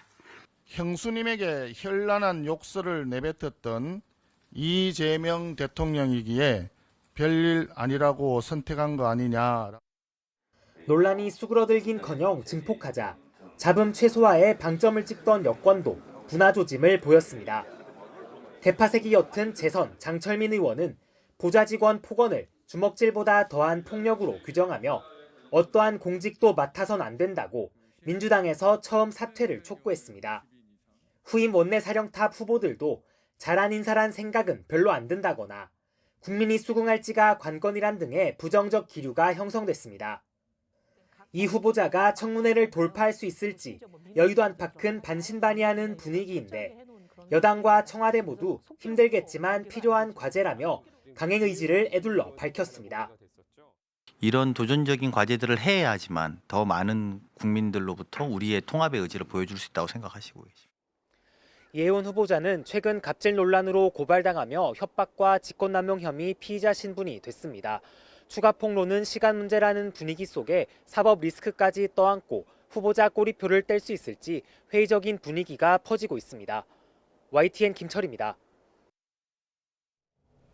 강훈식 대통령 비서실장은 보수 출신인 이혜훈 전 의원을 초대 기획예산서 장관 후보자로 지명한 걸 두고 이재명 대통령도 이번 인사가 도전이라는 사실을 알고 있다고 밝혔습니다. 강 실장은 오늘 한 유튜브에서 이 대통령이 이 전 의원의 과거 내란 옹호 관련 발언도 보고받았다는 취지로 설명하면서 이같이 말했습니다. 이어 이 대통령은 통합 의지를 보여주고 싶어 한다며 청문회에서 이 전 의원의 정책적 비전과 철학이 검증되고 이 도전이 잘 됐으면 한다고 덧붙였습니다. 국민의힘 장동혁 대표를 만난 이명박 전 대통령이 수구 보수는 퇴보라며 단합을 강조했습니다. 새해 기자 간담회를 진행한 장 대표는 계엄과 탄핵, 절연 등을 묻는 말에 정치적인 의도가 있다며 12분 동안 작심 발언했습니다. 박정현 기자입니다. 국민의힘 장동혁 대표는 새해 첫 경청 행보로 이명박 전 대통령을 예방했습니다. 90도로 인사하는 장 대표 어깨를 토닥이며 반갑게 만난 두 사람. 자리에 앉은 이 전 대통령은 요즘처럼 야당하기 어려운 때가 없었다면서도 지금은 화합할 때라고 뼈있는 조언을 던졌습니다. 따뜻한 보수가 되고 미래를 향하는 보수가 돼야 된다. 수구 보수는 돼서는 안 되잖아요. 그건 퇴보지. 쓴소리를 열심히 받아 적은 장 대표는 뜻을 받들겠다면서도 통합과 단결은 물론 때론 결단도 필요하다고 말했습니다. 때로는 결단도 필요한 시기인 것 같습니다. 서울시장으로서 또 대통령으로서 보여주셨던 창의 그리고 도전 정신이 필요한 때이기도 한 것 같습니다. 이 전 대통령은 40여 분의 비공개 대화에서도 107명은 결코 작은 숫자가 아니라면서 지방선거 승리를 위해 거듭 화합을 당부했다고 합니다.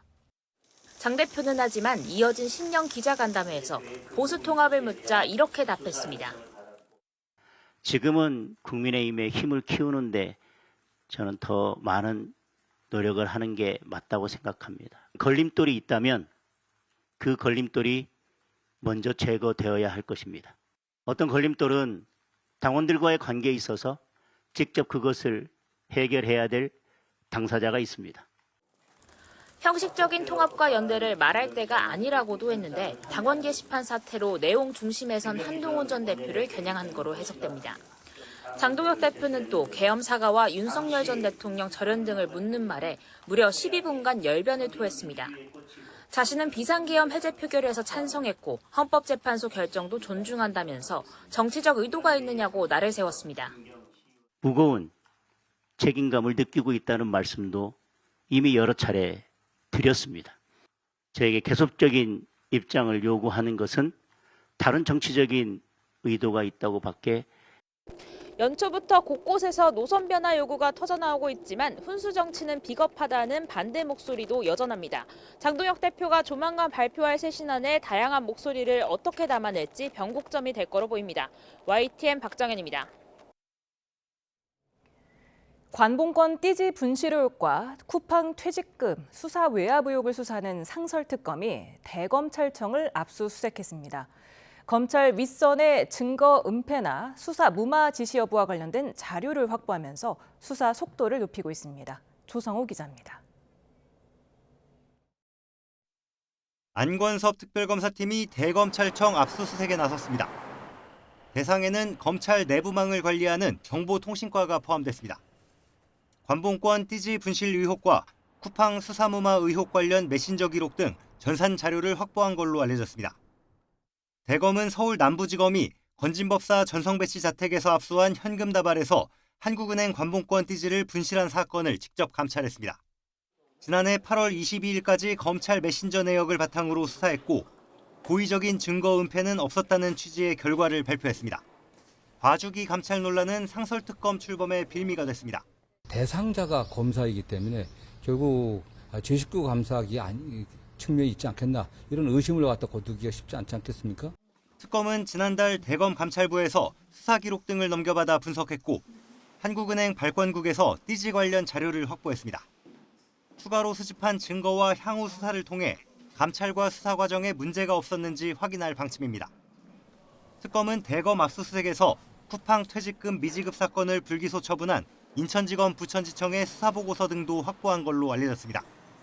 문지석 부장검사가 폭로한 것처럼 쿠팡 사건 관련 중요 증거들이 누락됐는지, 그랬다면 부천지청 윗선의 의도적 개입이 있었는지 등을 들여다볼 걸로 보입니다. 검찰에 대한 쌍끌이 강제 수사로 속도를 높인 상설특검은 조만간 두 사건 관련자들에 대한 소환 조사도 본격화할 전망입니다. YTN 조성호입니다. 쿠팡의 대규모 고객 정보 유출 사건을 수사하는 경찰이 수사팀 규모를 대폭 확대하고 쿠팡과 관련해 제기되는 의혹 전반을 조사하기로 했습니다. 서울청은 21명 규모로 운영하던 쿠팡 전담 수사팀을 어제부터 86명 규모로 확대 편성했다고 밝혔습니다. 기존에 더불어민주당 김병기 전 원내대표의 쿠팡 오찬 의혹을 수사해온 공공범죄 수사대도 수사팀에 합류하는 것으로 파악됐습니다. 쿠팡 김범석 의장과 경영진이 개인정보 유출 사고의 책임을 축소하기 위해 허위 사실을 유포한 의혹으로 경찰에 추가로 고소당했습니다. 쿠팡 개인정보 유출 피해자를 대리하는 법무법인 지향은 오늘 서울청에 김 의장과 헤럴드 로저스 쿠팡 대표 등을 위계에 의한 업무방해 혐의로 고소했습니다. 지향은 이들이 사과문과 청문회 증언을 통해 개인정보 유출 규모를 3,000명이라고 축소하고 유출 정보를 100% 회수했다는 허위 사실을 유포했다고 주장했습니다. 그동안 베일에 쌓여 있었던 용산 대통령실 내 윤석열 전 대통령 집무실의 비밀 공간이 공개됐습니다. 사우나에 대형 침대, 응접실까지 호텔 스위트룸 수준의 시설이 갖춰져 있었습니다. 김경수 기자입니다. 옛 용산 대통령실 2층 윤석열 전 대통령 집무실 뒤에 마련된 내실입니다. 대형 침대 위에 호텔에서나 볼 법한 하얀색 이부자리가 깔려 있습니다. 침실과 별도로 갖춰진 응접실에는 3인용 소파와 1인용 소파 2개가 마주보고 있습니다. 침실과 응접실 바로 옆에는 사우나도 딸렸습니다. 편백나무로 마감된 시설 내부에선 스토브와 건식 사우나용 돌들이 보입니다. 벽면에는 TV 모니터도 설치돼 있는데 사우나를 하며 TV를 시청했을 것으로 추정됩니다. 윤 전 대통령이 청사를 드나들 때 이용했던 비밀 통로도 공개됐습니다. 기존 주차장 벽을 허물고 지하 1층으로 이어지게 만든 길입니다. 외부에선 잘 보이지 않게 불투명 플라스틱으로 가려져 있습니다. 이 통로가 완공된 건 지난 2022년 11월 23일 윤 전 대통령이 출근길에 기자들의 질문을 받던 도어 스태핑을 전격 중단한 날로부터 이틀 뒤입니다. 일각에선 지각 출근 의혹 등이 제기된 윤 전 대통령이 취재진 눈을 피하려 했던 건 아닌지 의심하고 있습니다. 대통령 집무실이 청와대로 옮겨오면서 용산 대통령실 내 윤 전 대통령의 비밀 공간은 곧 철거될 예정입니다. 하지만 소문으로만 떠돌던 전용 공간이 사실로 드러나며 국민과 역사의 평가를 받게 됐습니다. YTN 김경수입니다. 정치권의 금품을 로비한 의혹으로 수사를 받는 통일교가 이번에는 검찰에도 로비를 했다는 의혹으로 경찰 수사선상에 올랐습니다. 경기 북부경찰청은 한학자 통일교 총재와 윤영호 전 통일교 세계본부장, 정원주 통일교 총재 전 비서실장 등 통일교 간부들과 서울 동부지검 검사 등을 뇌물공여 등 혐의로 입건해서 조사하고 있다고 밝혔습니다. 한 총재 등은 지난 2016년 재산 문제로 갈등을 겪는 아들 문 씨에 대한 처벌을 위해서 로비 전문 변호사를 고용해 사건을 담당하던 서울 동부지검에 청탁 대가로 돈을 주었다는 의혹으로 지난해 5월 고발당했습니다. 경찰은 이와 관련해서 변호사가 지난 2017년 8월 윤 전 본부장 등에게 원하는 검사 한 명이 동부지검에 배치됐다고 언급하는 등의 메신저 대화 기록을 확보했습니다. 1심에서 전원 무죄가 선고된 서해 공무원 피격 사건에 대해서 검찰이 일부 항소를 결정했습니다. 박지원 전 국가정보원장과 서욱 전 국방부 장관은 무죄가 확정됐습니다. 법조팀 취재기자를 연결합니다. 안동준 기자, 검찰이 고심 끝에 일부 항소로 결론 냈죠? 네, 그렇습니다. 항소 시한을 불과 6시간 남짓 남겨두고 결과가 나왔는데요. 서울중앙지검은 증거 관계와 관련 법리를 면밀히 검토하고 대검과의 협의를 거쳐 허위공문서 작성 혐의를 받는 서훈 전 청와대 국가안보실장과 김홍희 전 해양경찰청장에 대해서만 항소를 제기하기로 결정했다고 밝혔습니다. 월북 여부가 불분명한 상황에서 자진월북한 것으로 오인될 수 있는 수사 결과를 발표하고 이로 인해 망인과 유족의 명예를 훼손했다고 볼 수 있다는 겁니다. 나머지 직권남용 권리 행사 방해 혐의에 대해서는 실익을 고려해 항소하지 않기로 했는데요. 이로써 박지원 전 국가정보원장과 서욱 전 국방부 장관, 노은채 전 국정원 비서실장은 무죄가 확정됐습니다. 예, 검찰의 이번 결정 어떻게 해석할 수 있을까요? 네, 법조계에서는 검찰이 항소를 하지 않을 거라는 관측이 우세했었는데요. 앞서 무죄 판결이 나온 뒤에 이 사건을 고발했던 국정원이 고발을 취하하기로 했고 이재명 대통령과 김민석 총리가 국무회의에서 잘못된 기소라면서 항소 포기에 무게를 실었기 때문입니다. 정성호 법무부 장관도 오늘 기자들과 만난 자리에서 구체적인 사건에 개입하지 않는 게 자신의 원칙이라며 수사 지휘 가능성에 선을 그으면서도 이 사건은 전형적인 정치 보복이라며 항소 포기 결정에 힘을 실는 취지의 언급을 하기도 했습니다. 다만 이미 수사팀이 항소 의견을 냈고 유족 측이 강하게 항소 제기를 원하는 점도 고려한 판단으로 풀이됩니다. 예, 검찰이 이번 건에 대해서 일부 항소하기는 했지만 유족 측에서는 항의가 거셀 것으로 보이죠? 네, 그렇습니다. 고 이대준 씨 유족 측은 검찰의 결정에 대해 꼼수라며 강하게 비판했습니다. 국가는 한치의 허점 없이 국민의 생명을 보호해야 함에도 스스로 국가이기를 포기한 이번 항소 포기 주장은 책임을 물어야 할 중대한 범죄라고 반발했습니다. 또 오늘 결정을 용납할 수 없어 관련자 전원을 고발하겠다고도 밝혔습니다. 앞서 유족 측은 오늘 국회에서 기자회견을 열고 검찰의 항소를 촉구하기도 했는데요. 현 정부에서는 진실 규명과 책임 추궁을 기대하기 어렵다며 국제사회에 사건을 공론화하기 위해 트럼프 미국 대통령에게 서신을 보냈다고 밝혔습니다. 앞서 검찰은 지난 2020년 북한군에 살해된 해양수산부 공무원 사건을 은폐하고 자진 월북으로 조작한 혐의로 문재인 정부 안보라인 5명을 직권남용 등 혐의로 재판에 넘겼습니다. 지난달 26일 1심 재판부는 발표와 대응 과정에서 일부 판단 착오나 미흡한 점이 있었다 하더라도 이를 형사처벌이 되는 범죄로 단정하기는 어렵다며 전원 무죄를 선고했습니다. 지금까지 사회부에서 전해드렸습니다. 오는 18일 구속기한 만료를 앞두고 있던 윤석열 전 대통령에 대해서 추가 구속영장이 발부됐습니다. 서울중앙지방법원은 일반 이적 혐의를 받는 윤석열 전 대통령에 대해 증거를 인멸할 우려가 있다며 구속영장을 발부했습니다. 이에 따라 윤 전 대통령은 최대 6개월 동안 더 구속된 상태로 재판을 받게 되는데 추가 구속영장 기한이 만료되기 전에 체포 방해 혐의와 내란 우두머리 혐의 사건 선고가 나올 것으로 전망됩니다. 네, 앞서 저희가 속보로 전해드렸는데요. 오늘 오후 6시 10분쯤 서울 종강역 인근에서 3중 추돌 사고가 나면서 인명피해가 다수 발생했습니다. 지금까지 8명이 다친 것으로 파악된 가운데 그중에 1명이 심정지 상태로 병원에 이송됐습니다. 취재기자 연결합니다. 정현우 기자, 사고 상황 설명해 주시죠.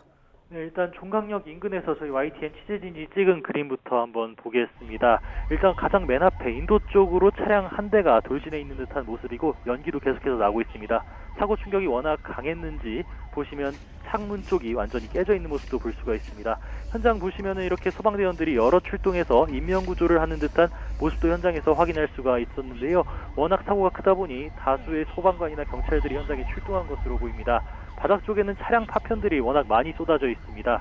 이런 상황을 목격한 시민들과 이야기를 나눌 수 있었는데 큰 소리가 나면서 흰색 연기가 인근에서 계속해서 올라왔다고 합니다. 사고 충격이 워낙 강하면서 불도 났었는지 탄 냄새가 워낙 심했다고 이야기하고 있습니다. 서울 종강역 상황 이렇게 보시면은 도로변에 소방차 여러 대가 줄지어 서 있으면서 인명구조를 하는 모습도 볼 수가 있습니다. 한눈에 보아도 큰 사고가 발생한 것으로 보이는데요. 오늘 오후 6시 5분쯤에 종강역 인근에서 이렇게 3중 추돌 사고가 발생했습니다. 인명피해가 다수 발생했습니다. 경찰과 소방은 현장 조치를 하고 있기 때문에 차량끼리 어떻게 충돌했는지는 정확히 확인을 하고 있는데요. 일단 소방에서는 전봇대를 들이받은 차량, 그리고 불이 붙은 차량도 있는 것으로 보고 있습니다. 그리고 또 앞서 그림에서 보셨다시피 사고 차량 가운데에서는 택시 한 대가 인도 쪽으로 돌진한 것으로 추정됩니다. 자세한 것은 현장 조치 완료 뒤 확인될 전망입니다. 일단 인명피해는 8명으로 파악되고 있습니다. 한국인 4명과 외국인 4명으로 확인됐습니다. 그리고 이 8명 중 1명이 심정지 상태로 병원에 이송된 것으로 파악됐습니다. 이때 CCTV를 보면은 교통이 일부 차도의 경우 통제되고 있는 것으로 보입니다. 네, 다시 한번 저희 YTN 취재진이 종강역 인근에서 찍은 그림부터 보면서 설명드리겠습니다. 차량 한 대가 인도 쪽으로 돌진해 있는 모습이 보이고 사교 충격이 워낙 강했는지 창문 쪽이 완전히 깨져 있는 모습입니다. 택시 차량으로 추정되는데 연기도 피어오르고 있습니다. 소방관들은 차 안에 사람이 있는지 계속해서 인명수색을 하는 듯한 모습도 보입니다. 차량 파편이 바닥 쪽에 흩어져 있고 사고가 워낙 컸던 나머지 이렇게 현장에는 경찰과 소방 인력들이 다수 출동해 있는 모습이 보입니다. 소방차들도 여러 대 도로변에 줄지어서 있으면서 확인되는 인명피해 상황을 이렇게 계속해서 보면서 사람들을 이송할 준비를 하는 듯한 모습도 볼 수 있습니다. 퇴근길인 오늘 오후 6시 5분쯤 서울 종강역 인근에서 이렇게 3중 추돌 사고가 발생한 건데요. 인명피해가 다수 발생해서 경찰과 소방이 현장 조치를 하고 있기 때문에 차량들끼리 어떻게 충돌했는지 정확한 상황은 확인할 필요가 있습니다. 다만 소방에서는 전봇대를 들이받은 차량 그리고 불이 붙은 차량도 있는 것으로 보고 있습니다. 사고 차량 가운데서는 택시 한 대가 인도로 돌진한 것으로 그림상으로 보이고 있습니다. 자세한 것은 현장 조치 완료 뒤 확인될 전망인데 현재까지 인명피해는 8명으로 파악되고 있습니다. 물론 더 늘어날 수 있지만 한국인 4명과 외국인 4명이 다친 것으로 확인됐습니다. 그중에서 1명은 심정지 상태로 병원에 이송된 상황입니다. 이때 CCTV를 보면은 교통이 통제되고 있는 만큼 인근도로 우회할 필요도 있어 보입니다. 지금까지 사회부에서 YTN 정현우입니다. 새해 첫 거래를 맞은 코스피가 그동안 한 번도 밟지 못한 4,300선을 돌파하며 역대 최고 기록을 갈아치웠습니다. 삼성전자와 SK하이닉스 등 대형 반도체주의 선전이 상승세를 이끄는 역할을 톡톡히 해냈습니다. 김태민 기자입니다. 붉은 말의 해 첫 문을 연 국내 증시가 거침없는 상승세로 4,300고지를 돌파하며 사상 최고치를 경신했습니다. 코스피는 거래 시작부터 우상향하며 전 거래일보다 2.27% 급등한 4,309.63으로 거래를 마쳤습니다. 시가총액 역시 사상 최대인 3,500조 원을 돌파했습니다. 투자자별로는 외국인 투자자들이 6,300억 원대 순매수를 기록하며 매수세를 주도했습니다. 증시를 끌어올린 효자 종목은 대형 반도체주였습니다. 국내 시총 1, 2위인 삼성전자와 SK하이닉스가 장중과 종가 기준 모두 나란히 역대 최고가를 갈아치웠습니다. 삼성전자는 무려 7.17% 급등한 주당 12만 8,500원으로 거래를 마치며 13만 전자를 눈앞에 뒀고 SK하이닉스 역시 4% 가까이 급등한 주당 67만 7천원으로 새 기록을 썼습니다. 작년 연말부터 시작됐던 반도체 슈퍼사이클에 대한 기대감이 있는 상황에서 이제 연초가 되면서 이익 전망 상향 조정 그리고 목표 주가 상향 조정 러시가 계속 이어졌고 그런 기대감들이 좀 반도체 강세로 이어졌다고 생각하고 있습니다. 코스닥도 2.17% 급등한 945.57로 거래를 마치며 기분 좋은 출발을 알렸습니다. 원달러 환율은 1,439원으로 출발해 소폭 등락을 거듭하다 2.8원 오른 1,441.8원으로 주간 거래를 마쳤습니다. YTN 김태민입니다.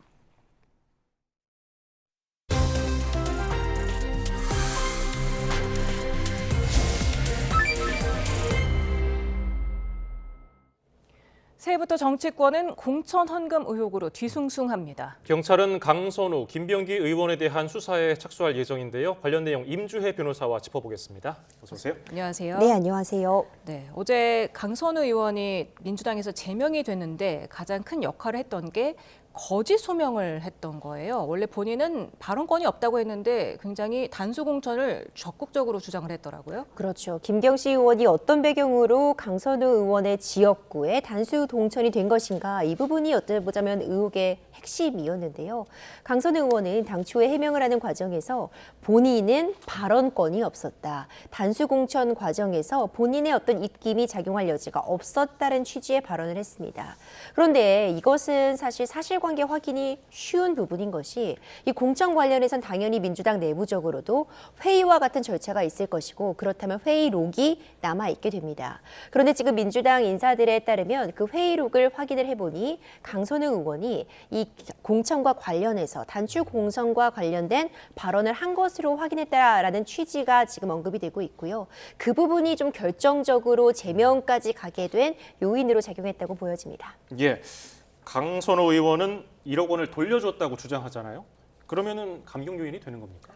최종적으로 만약 어떤 대가성 부분이라는 것들이 확인이 되어서 형사처벌로 가게 될 때 돌려줬다고 하면 일부 양형에서 참작은 될 수 있겠지만, 기본적으로 공직선거법 위반이나 정치자금법 위반, 뇌물죄에 대해서 성립을 했을 때 돌려줬다고 해서 성립하지 않는 것은 아닙니다. 이미 받을 시점에서 기수가 이루어진 것이고, 그 이후에 반환을 했다면 일부 정상 참작은 되겠지만 유무죄를 가르는 핵심적인 쟁점이 된다고 보기는 어렵습니다. 네, 일단은 자신에게 돈을 준 사람에게 단수 공천을 주자고 일단 공관위원 신분으로 말을 했고, 실제로 그렇게 공천이 이루어졌단 말입니다. 이건 어떤 처벌을 받을 수 있는 겁니까? 여러 가지 쟁점들이 논의될 수 있는데, 일단 1억이라는 액수는 굉장히 큰 금액입니다. 뇌물죄가 적용이 된다고 해도 10년 이상의 징역에 처해질 수 있는 가중 사유가 될 수 있는 액수고요. 일단 정치자금법 위반도 그 자체로서 문제될 수 있습니다. 그러니까 정치인의 신분인데 이 투명하지 않은 돈을 받았다는 것 자체, 정치자금법 위반, 그리고 공천을 대가로 해서 이런 금품을 받았다면 공직선거법 위반에 해당할 수 있습니다. 이제 뇌물죄 위반까지도 이것의 대가성, 국회의원의 지위뿐만 아니라 당시에 공천에 관여할 수 있는 지위에서 이런 일을 벌였다면 경우에 따라서는 어떤 대가성을 입증할 수도 있을 것이고, 그렇다면 뇌물죄까지도 고려가 될 수 있다는 이야기가 나오기 때문에 만약 이 혐의가 사실로 확인이 된다면 굉장히 높은 처벌을 받을 수 있는 수준입니다. 예, 그러면 강선호 의원의 보고를 받은 김병기 당시 간사의 경우 만약에 이걸 눈 감아 주었다고 해석이 된다면 법적으로는 어떤 책임을 받습니까? 물론 지금 김병기 전 원내대표 같은 경우에는요, 나중에 강선우 의원에게 다시 한번 확인을 해보니까 관련해서 내가 잘못 알았다, 보좌관이 그런 돈을 받은 일이 없다고 하더라라는 취지의 해명을 해서 적극적으로 개입을 하지 않았다라는 취지의 이야기를 하고 있지만, 일단 기본적으로 이와 같은 사실을 인지했음에도 추가적으로 어떤 조사까지 나아가지 않았다면 민주당의 경선을 방해했다는 혐의, 업무방해죄가 문제될 수 있을 것 같습니다. 이제 관련해서 공직선거법 위반이나 뇌물죄의 공범으로까지 처벌이 되기는 어려운 상황으로 보여지는데요. 이 돈을 받는 과정에서 김병기 의원이 관여한 바는 없다고 해도 추후에 이런 사실을 인지했음에도 어떤 조치도 하지 않아서 결과적으로 보자면 민주당 경선에 어떤 영업을 방해했다, 업무를 방해했다라는 취지의 처벌은 가능한 상황으로 보여집니다. 네. 그런데 김병기 의원이 이 공천 헌금뿐만 아니라 자신의 배우자가 또 다른 공천 헌금을 받은 의혹으로 지금 또 수사 선상에 오르게 되지 않았습니까? 그렇죠. 이 부분은 또 이제 새롭게 제기되고 있는데, 이전에도 한번 이런 의혹이 있었다가 좀 유야무야됐던 사례가 있었습니다. 내용을 좀 보자면 김병기 의원이 구의원 2명에게 각각 2천만 원, 1천만 원 이렇게 3천만 원 상당의 현금을 김병기 의원의 부인이 받았다라는 지금 의혹이 제기된 겁니다. 내용이 굉장히 구체적입니다. 전직 동작구 의원이라고 하는데 관련해서 시기도 특정이 되어 있고요. 아파트에 방문했다는 장소까지 특정이 되어 있고, 배우자에게 전달했다라는 내용, 그리고 그 전달을 할 때 내놓았던 대화 내용까지도 탄원서에 상세하게 기재돼 있다라고 이야기가 나옵니다.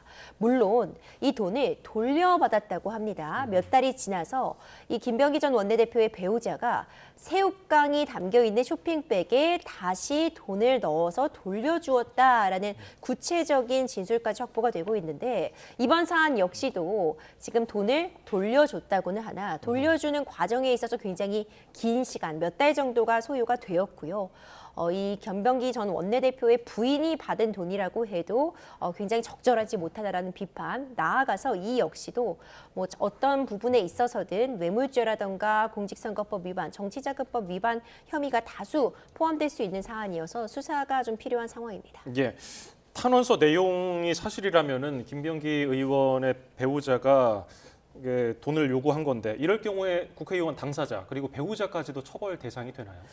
법적으로는 좀 복잡한 쟁점이 있습니다. 일단 배우자가 돈을 받아도요, 도의적으로 매우 부적절하고 이 청탁금지법에 따라서 배우자 역시도 금품을 수수하는 것이 금지하는 규정은 두고 있습니다. 다만 김병기 전 원내대표가 이 사실을 인지했느냐 여부는 굉장히 중요한 쟁점이 되는데 뭐 공직선거법 위반이라던가 뇌물죄 적용을 위해서는 어쨌든 어떤 신분이 필요한 상황이고 배우자가 이런 돈을 받았다는 걸 알았는지 여부에 따라서 처벌 여부는 달라질 수 있어 보입니다. 다만 이 부분도 입증이 그리 어렵지는 않을 것이다라고 생각이 되는 게 일단 진술이 굉장히 구체적입니다. 새우깡이 든 쇼핑백에 돌려받았다라는 진술이나 구체적으로 돈을 주고받은 시점이 특정되어 있기 때문에 그 전후에 김병기 전 원내대표와 이들과 어떤 대화를 주고받은 바가 있는지 문자 메시지나 통화 목록 등을 통해서 좀 수사를 해 나간다면 이 부분 역시도 수사가 진행되면 확인될 수 있는 사안으로 평가됩니다. 네, 지금 국민의힘 내에서는 그 탄원서 수신인이 당시 민주당 대표였던 이재명 대통령이기 때문에 지금 이 대통령도 명백한 수사 대상이다 이렇게 주장을 하고 있거든요. 그렇죠. 이 부분은 좀 더 들여다볼 측면이 있을 것 같습니다. 당시 그 탄원서가 어떤 과정으로 전달이 되었는데 최종적으로 누구에게까지 갔는지 이런 부분들이 확인이 필요해 보이고요. 지금 이수진 전 의원 같은 경우에 최초의 의혹을 보도했는데 이수진 전 의원은 이것이 최종적으로 결국 김병기 전 원내대표에게 갔기 때문에 추가로 수사가 이루어지지 못했고 당대표실에도 전달이 됐지만 어떤 이유에선지 그냥 묻혀졌다라는 취지의 주장을 하긴 했습니다. 그런데 이제 이 부분은 사실관계 확인을 통해서 실제로 탄원서가 어느 부분까지 전달이 되었고 실제로 검토가 되었는지 좀 확인이 필요해 보이고요. 일단 경찰에게까지 이것이 전달이 되었는데 2달 동안 제대로 수사가 되지 못한 부분에 대해서도 사실관계 확인이 필요해 보입니다. 물론 이것이 탄원서로 제출이 되어서 구체적으로 고발까지 이루어진 건 아니라고 판단했다라는 경찰 측의 해명도 있었지만 만약 이 부분이 어떤 누군가의 지시하에 아니면 어떤 세력에 의해서 묵인된 것이라면 이 역시도 추후에 계속해서 문제가 될 수 있어 보입니다. 네, 그런데 YTN 취재 결과 이게 보좌진들이 김병기 의원의 전직 보좌진들이 탄원서를 경찰에 냈는데도 지금 2달 동안 수사가 이루어지지 않았다는 거거든요. 이 점에 대해서 경찰은 해당 탄원서 내용이 수사를 요구하는 건 아니라고 판단을 했다라고 하는데 이게 납득이 되는 지점입니까? 그렇죠. 그러니까 명칭은 탄원서라고 써 있을 수는 있습니다. 그런데 사실 그 내용이 중요한 것이지 그 제목이 중요한 것은 아니라고 보여지는데 지금 이 전 보좌관들은 분명히 경찰에게도 인지사건으로 수사를 해달라라고 이야기를 했는데 경찰 입장에서는 워낙 여러 가지 서류들이 들어오다 보니까 어떤 고소, 고발까지 나아간 것은 아니라고 보았다라고 해명은 하고 있습니다. 그럼에도 불구하고 구체적으로 이 부분에 대해서 수사를 요청했다면 뭔가 조금 더 액션을 취했어야 하는 것 아니냐 비판은 충분히 가능해 보이고요. 이제 수사가 시작됐기 때문에 정확한 사실관계는 확인이 금방 가능하지 않을까 생각이 됩니다. 예, 끝으로 이해훈 장관 후보자 관련 얘기를 해보겠습니다. 최근에 폭언이 논란이 됐는데 이제 뭐 제가 다 언급하진 않겠습니다만은 뭐 널 죽였으면 좋겠다 이런 발언들, 이런 폭언이 어떤 협박죄의 성립 요건이 되나요? 저도 수위를 보고 정말 깜짝 놀랐습니다. 여러 가지 뭐 직장 내 괴롭힌 사안을 보면 이렇게 폭언, 모욕죄가 문제되는 상황들이 참 많은데 그 중에서도 수위가 정말 상당하고요. 이렇게 정확하게 증거로 남아있는 경우도 드물다라는 평가가 가능해 보이는데 만약 이와 관련해서 뭐 IQ를 언급하기도 하고 굉장히 큰 소리로 면박을 주는 모습을 보이는 상황을 보자면 모욕죄, 그러니까 개인에게 어떤 이 심각하게 정신적으로 충격을 줄 수 있는 그런 언사를 했다는 부분에서 모욕죄 성립은 충분히 가능해 보이고 뭐 너를 죽이고 싶다 뭐 이런 발언 같은 경우 수위가 상당한데요. 전후 맥락을 봤을 때 상대방이 이것을 해악의 고지로까지 느낄 수 있는 상황이었다면은 그때는 뭐 협박죄 성립 여부도 검토될 수 있겠지만 이 발언의 전반적인 수위를 보자면 이것은 정말 매우 적절하지 못하다. 관련해서 문제되는 다른 사안과 비교해도 그 수위가 상당하다 이런 평가 가능합니다. 예, 오늘 도움 말씀 여기까지 듣죠. 임주혜 변호사였습니다. 고맙습니다. 감사합니다.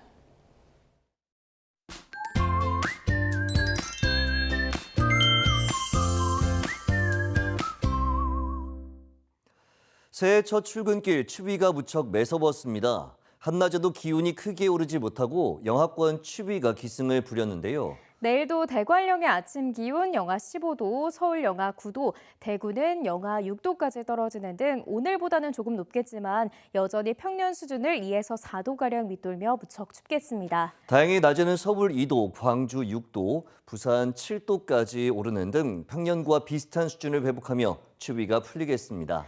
한파 속에 서해안을 중심으로는 이미 10cm 안팎의 많은 눈이 집중됐는데요. 호남 서해안에는 내일 새벽까지 1에서 5cm의 눈이 더 오겠고 제주 산간에는 오전까지 최고 10cm의 큰 눈이 추가로 내리겠습니다. 또 내일 오전부터 충청과 전북 서해안을 중심으로 또다시 약한 눈비가 내리거나 눈이 날릴 수 있겠습니다. 도로 미끄럼 사고에 유의하시기 바랍니다.